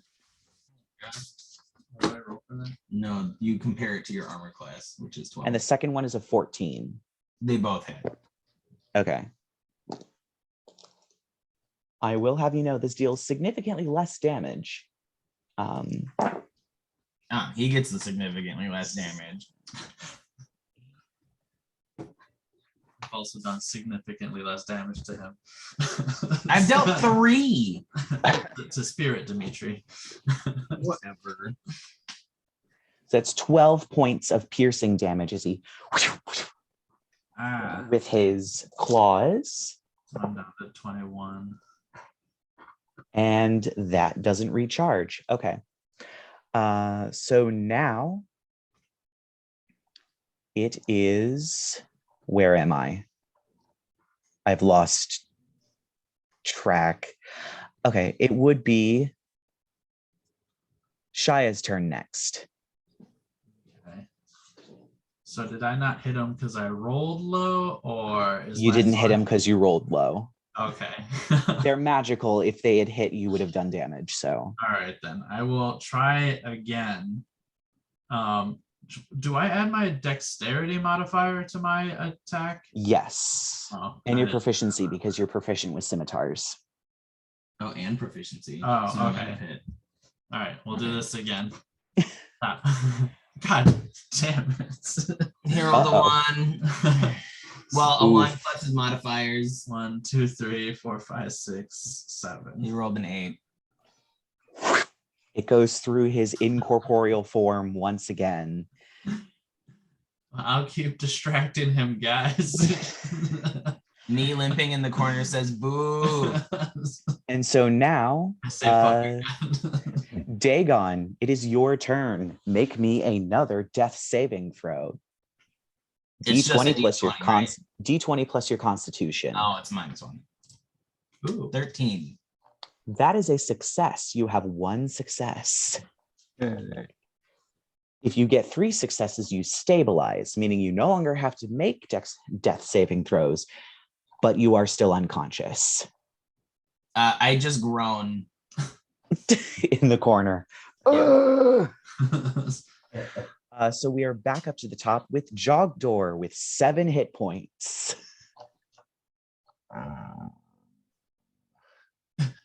Do you want to heal? I think I will lay hands on Dagon. I will pop him up 15 points. Oh, wow. So All that puts me right. at 16. I'm almost back to full health. All right. Do you have any lay on hands as an action, right? I believe so. Yes, as an action. All right. So now it is Aethan's turn. Okay, so I'm going to cast magic missiles again, but at a different level. Mm-hmm. So last time I did it at 5D, which was actually level 3. Yes. Interestingly. So I could go up to level 5 with this, correct? No, No, you sorry. I don't could have. just- Mhm. You can go up to 2. 2. Okay, so then I will do that 4D4 plus 4. So let me clear this. So that is 7 plus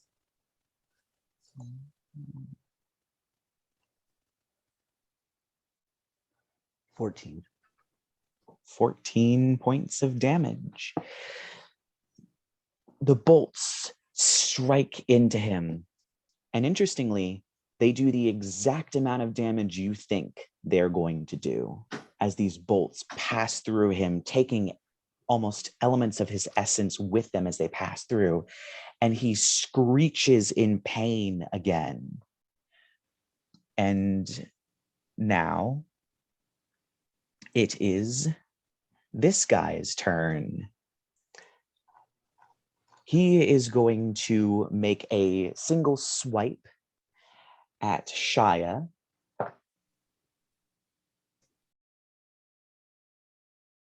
Does a 17 hit you? Yep. All right. You take 7 points of piercing damage as he swipes at you. And he's going to turn to you, Aethan, and once again throw out a bolt of shadow.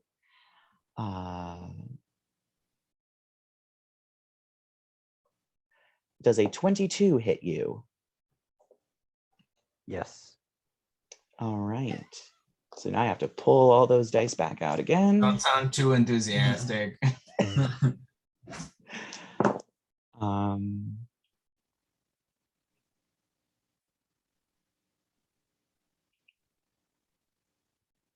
So that's 12 points of necrotic damage as he slams you with another shadowy bolt. And that doesn't recharge. So that is the end of his turn. So next up is Shia. Times the charm, guys. I'm gonna make an attack. And stop. So 14 plus 7. Right? 2, 17, 18, 19, 20. 20. Not nat Dirty 20. 20. Dirty 20. Dirty 20. All right, yes, that hits him. And then for damage, just a d6. I'm trying to think of who all is next to. 4, 5. You rolled 5 damage. All right. So the blade passes through this ghost, taking some of the essence with him, with the blade. And Dimitri looks a bit surprised and then glares at you. So next up is Dagon. You are currently up. Your Dust Devil spell has gone down because you went unconscious. So in my headcanon, I fell on top of like the bodies on the table. That's where I fell unconscious. So I like dust their remains off of me. Can I use Toll of the Dead on it? It is one of my cantrips. Yes, you can. So it says you point it at one creature you can see within range. The sound of a dolorous bell fills the air around it for a moment. The target must succeed on a wisdom saving throw or take 1d8 necrotic damage if the target is missing any of its hit points and instead takes 1d12 instead. So it would be 2d12 because you're at 5th level. Huh. So it has to make a wisdom saving throw. Does a 14 meet or exceed your spell save DC? What did we figure out that was again? Sorry. 8. It's 8 plus your intelligence plus your proficiency. 8 plus intelligence is 15 plus my proficiency is plus 3. So I don't think it does. Yeah. So it takes no damage because it's a cantrip. You throw your hand forward and the bell rings out and he just turns and glares at you as clearly nothing has happened. So wait, you rolled what did you roll? I rolled a wisdom saving throw. Of what? 14. Because my 14. intelligence is a natural 15. No, it's your spell save DC. So 8 plus the intelligence modifier, which would be +2, plus your proficiency. Oh, I missed it by 1. You got me by 1. Okay. Sorry. Boo. All right. So it is back up to the top with Jogdor. Right. I'm just gonna try to attack. So a 19 and a 14. Both hit. Awesome. So And luckily in this state, he's vulnerable to radiant damage. 27 radiant damage. Oh yeah. You slash through him and he goes down. The ghostly spectral image falling from the air to the ground, but it doesn't dissipate. However, you do see over his heart at this point a blood red symbol that you hadn't seen with his clothes on before, but now his spectral image, this has appeared and it is still glowing. So next up is Aethan. Hit the glowing thing.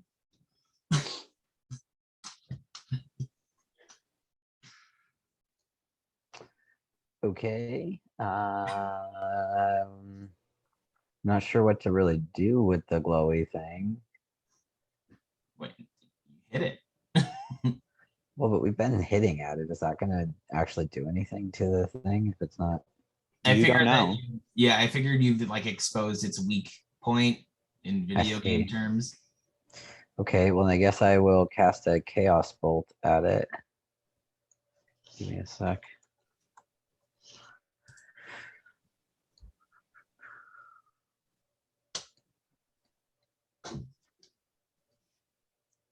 So let's see.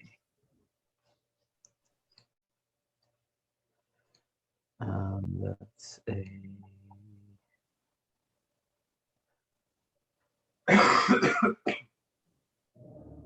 14 to hit. That misses. As you hurl this chaos bolt out of the energy, moves through the air so erratically it doesn't hit the actual symbol itself. So next up is Dimitri. The symbol vanishes. Damn it. And he rises into the air once again. The gifts of vampire. He still gives them to me. And everyone within 30 feet needs to make a wisdom saving throw. So I believe that is almost all of you. So it's D20 plus your wisdom modifier. Is that what that is? Yes. And if you're proficient, you'd add your proficiency modifier to it. I got I an get 8. +5. Okay. I rolled a 13. That fails. What did everyone else get? 10. I also failed. Just do it over. That was free. Stop. So 11 plus 1. I got a 12. Did All of everyone you fail? failed. Oh, You good. are all frightened of him, which means that you have disadvantage on attack rolls and saving throws, I believe, while you can see him. So that's unfortunate. And he is going to, since who has yes, he's going to go to Jogdor with his claws and swipe twice at you. Misses. And does a 17 hit? It does. All right. So you take 6 points of piercing damage. Okay. As he swipes with his claws.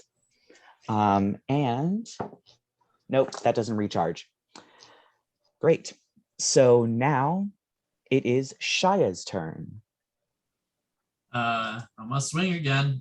I'm gonna keep on swinging.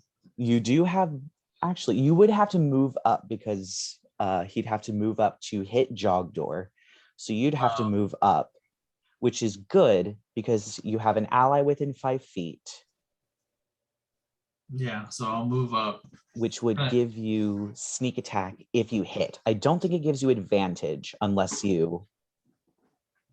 I could say you flank him, which would give you advantage, but the disadvantage would then cancel that out and it would be a regular roll.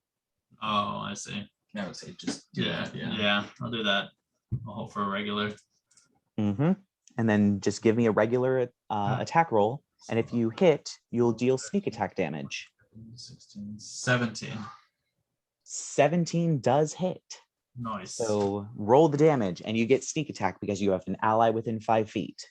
Damage is 3d6, right? Yes, plus the scimitar, which is a 1d6. So 4d6, right? 46. Oh my god, 7. Oh no. I rolled a 4 and then 3 ones. What the hell? Oh my goodness. I mean, it's still damage. Yes, it is. You swipe through, pulling part of his essence with the blade. And he seems to say, as more of an offhand comment, a nuisance. And so now it is your turn, Dagon. Well, none of my spells, most of my spells have been used, and the rest of them don't really work on this dude, Reno. So, what's Mind Sliver? Let me see. Hold on. Quick, eat the apple and gain his powers. What? I don't think that's how that works. Let me see. And I don't have anything for physical damage. Load. You drive discerning. Oh, I can do Mind Sliver. Okay, that one should be. You drive a disorienting spike of psychic energy into the mind of one creature you can see within range. The target must succeed on an intelligence saving throw or take 1d6 psychic damage and subtract 1d4 from the next saving throw it makes before the end of your next turn. And at 5th level, it's 2d6s. Mm-hmm. So he has to make a wisdom intelligence. 16. I would compare that to what? Your spell save DC. Oh, I don't think that's enough. So it was the what's the total again? How do you do it again? 8 plus your intelligence modifier plus your proficiency modifier. I think it's like a 13. So I missed again. So he takes no damage. So we are back up to the top with Jogdor. Oh, you are muted. You're still You're muted. still muted. I'm going to cure wounds myself. I'm upcasting it as a 2nd level spell slot.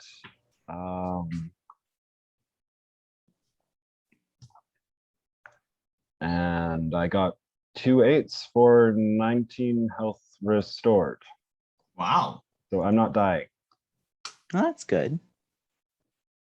but that's the end of my turn. So now we move to Aethan.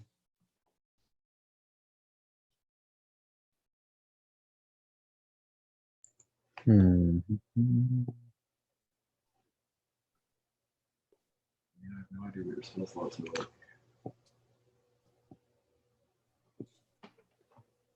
Let's see. I can still cast one more at level 2. So I've only expanded 2 of my 3 spell slots there. So let's cast Magic Missile again at level 2.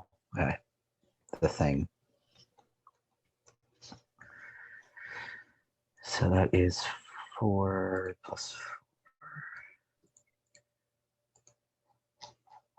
4.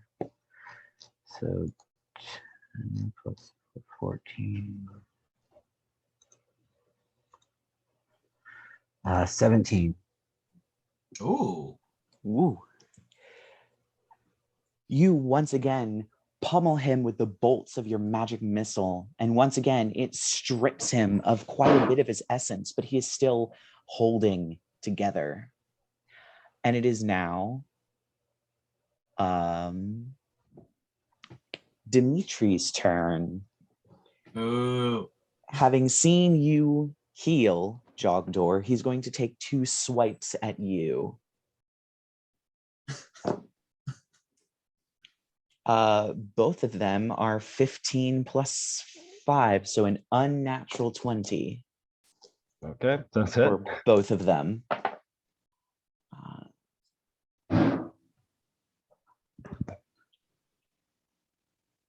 So 18 points of piercing damage as he swipes you Okay. with his claws. Are you like down to And- 1 now? 2, but yeah. That Let's does kill not it again, recharge. for But that real. is the end of his turn. So next up is Shia. Yeah. I'm gonna attack So again. regular roll. Regular roll, regular roll. Oh. Wait, is this the one? No, this is the wrong. Hold on. It's a D20 plus 5. Stop. 9 plus 5. Oh, plus the 1. Oh, 9 plus 6. 15. 15 hits. Yay. And since you have an ally within 5 feet and it is a new turn, you get sneak attack. Yes. Stop. 11. You once again swipe through, taking more of his essence, and the spectral figure falls to the ground. Once again, the red symbol of the fangs being bared blazes on his chest again. All right, somebody's got to stab that symbol with like a stake or something. It is Dagon's turn now. I don't have weapons. I could Grab use something from the room. We're in our I house. could use my book and try and smash it. Theoretically. Because I don't have really. There is flatware on the table if you'd like to pick up like a knife. Okay, I grab a knife and say, "This is fucking stupid. He needs to die. I am bored and thirsty for alcohol." So I run up and try to stab it. I'll count it as a dagger, so you have proficiency with it. So you can do an attack roll plus your proficiency plus your dexterity or strength, whichever one is higher. I'll do strength. All right. And a dagger only deals a D4. So I rolled a 16 plus 1 plus 3. I rolled a 20, a dirty 20. That hits. And then I roll a D4. Plus your strength modifier. Plus 1. Oh, I rolled a 4. A dirty 4? If that means anything. No, it doesn't. Oh, You okay, take I this didn't know. dagger and you shove it through this symbol. It blazes a little bit and you see it crack as the symbol begins to almost unform, but it still has a little ways to go. So we are back up to the top with Jogdor. I roll my eyes as I pull the knife out.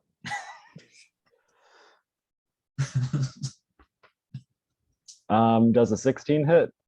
Yes, a 16 does hit. Does the symbol count as undead?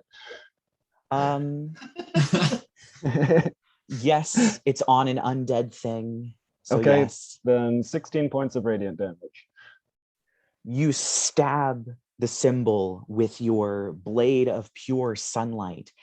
The symbol vibrates and burns away.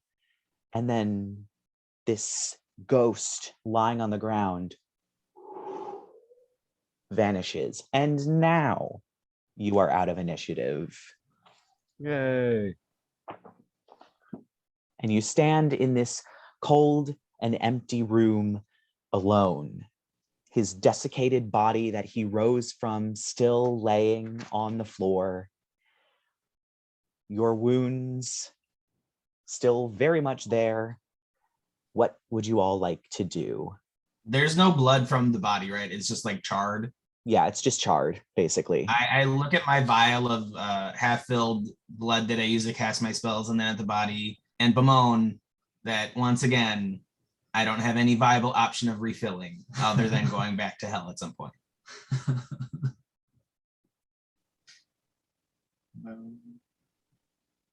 Well, everyone needs to. James. Do we feel secure enough to short rest? Because I could use some help. Same. It is only an hour for a short rest. I mean, we could short rest here. I throw the painting on the ground and say it's a derivative. You toppled it. This painting is huge. It topples over and smashes against the stone of the floor, the ornate frame smashing to pieces. And the painting isn't entirely destroyed, but there is a giant rip through it now. Like I said, derivative. So should we go burn down that tree?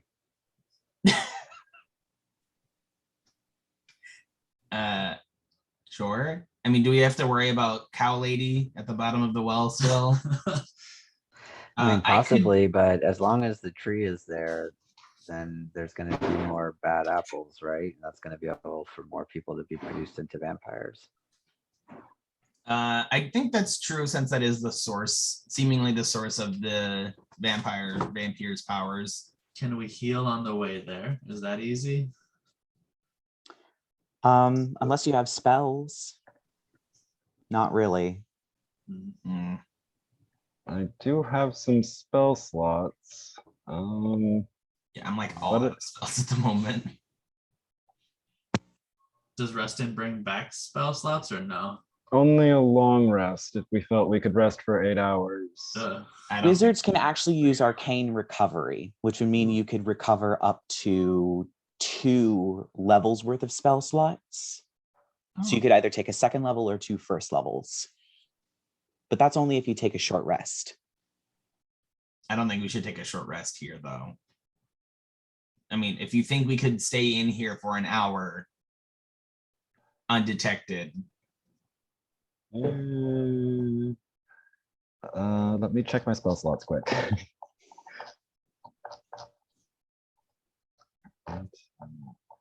Fours.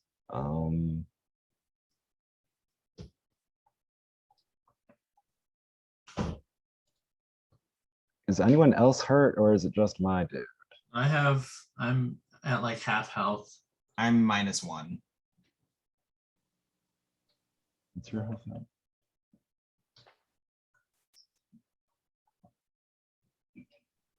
Okay. I will burn 2 cure wounds.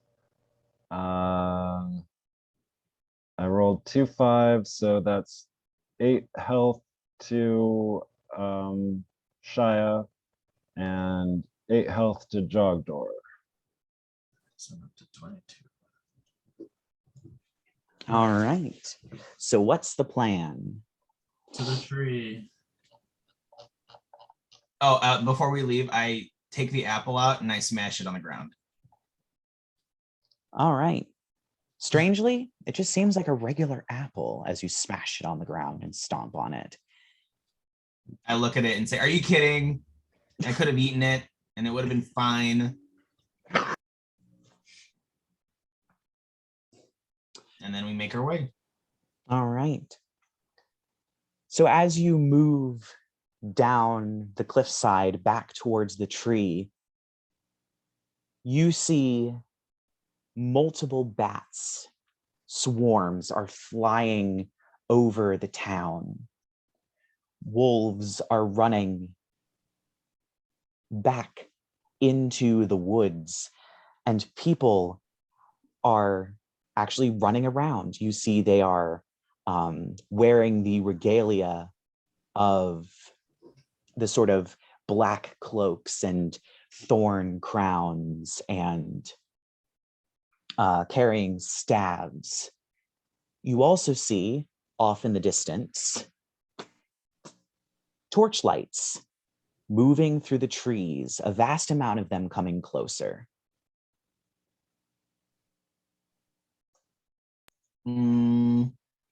I'd seemingly from like the to town. investigate the torches. Huh. It would be perception. Okay. I don't like torches, so I'm immediately on edge. That is a 7 for perception. Womp womp. All you can tell is that the torchlights are coming from the town. That's about it. Should I try rolling perception? You can if you would like to. So it's a d20.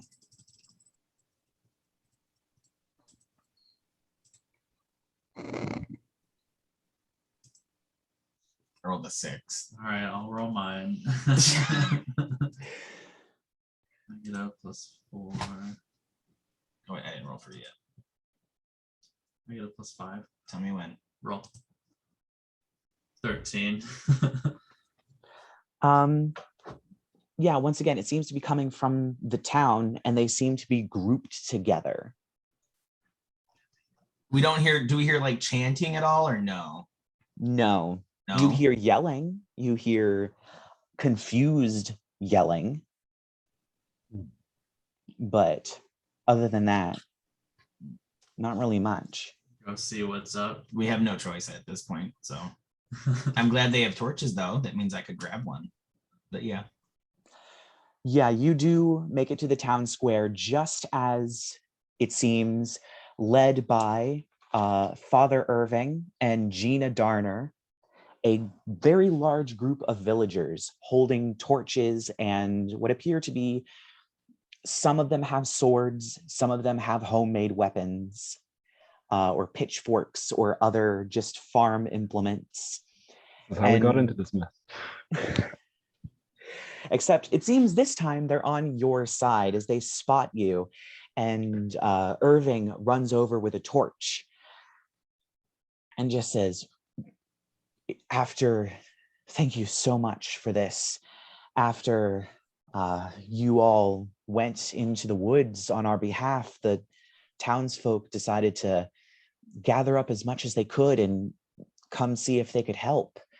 I mean, I was frankly surprised, but they were very adamant about coming to your aid. Have you, what all has been accomplished here? I Well, tell them so- you're. Oh, go ahead. So we're able to kill the Dimitri, Mayor, whatever he is. the warlord. Dimitri, the warlord. Dimitri. So Dimitri is no more. Well, that is magnificent news. Is there anything that we can do to help? It seems that the cult has lost control of its various beasts. Is there anything that we can do aside from drive them away from the town? And Everyone needs to put their torches to the tree. I roll my eyes and I snatch the torch away from him and then snatch a sword away from another villager and then run up to the tree and then I stab into the tree. Does anything happen to it? as you stab into it, this red sap spurts out as if it were a stab wound. It creaks and groans and moves once again, but nothing aside from that. Covered in blood, I roll my eyes and be like, I knew this, called it, and then I stick the fire into the wound. The fire begins to catch. It takes a while, but other people begin to get the same idea, and they run forward with their torches and begin burning the tree. With a group effort, the tree catches on fire and entirely burns to the ground. The villagers, with a little of your assistance with various cantrips and whatever powers you have left, manage to drive the cult back into the woods. Their beasts have been freed from whatever influence. The wolves have returned to the woods. The bats return to the skies and fly off into the night. And it seems that, at least for now, the village may be entirely ruined and destroyed, but people can start moving back. And there's hope for the future. There's hope that the apple orchard will open back up. There's hope that people can begin to return to their normal lives. And that will be the end of our story. So thank you for joining us for this one shot. I'm hoping to have quite a bit more in the future with more groups, more people, more interesting stories. But I will see you all in the next episode of Scion of the Dark House.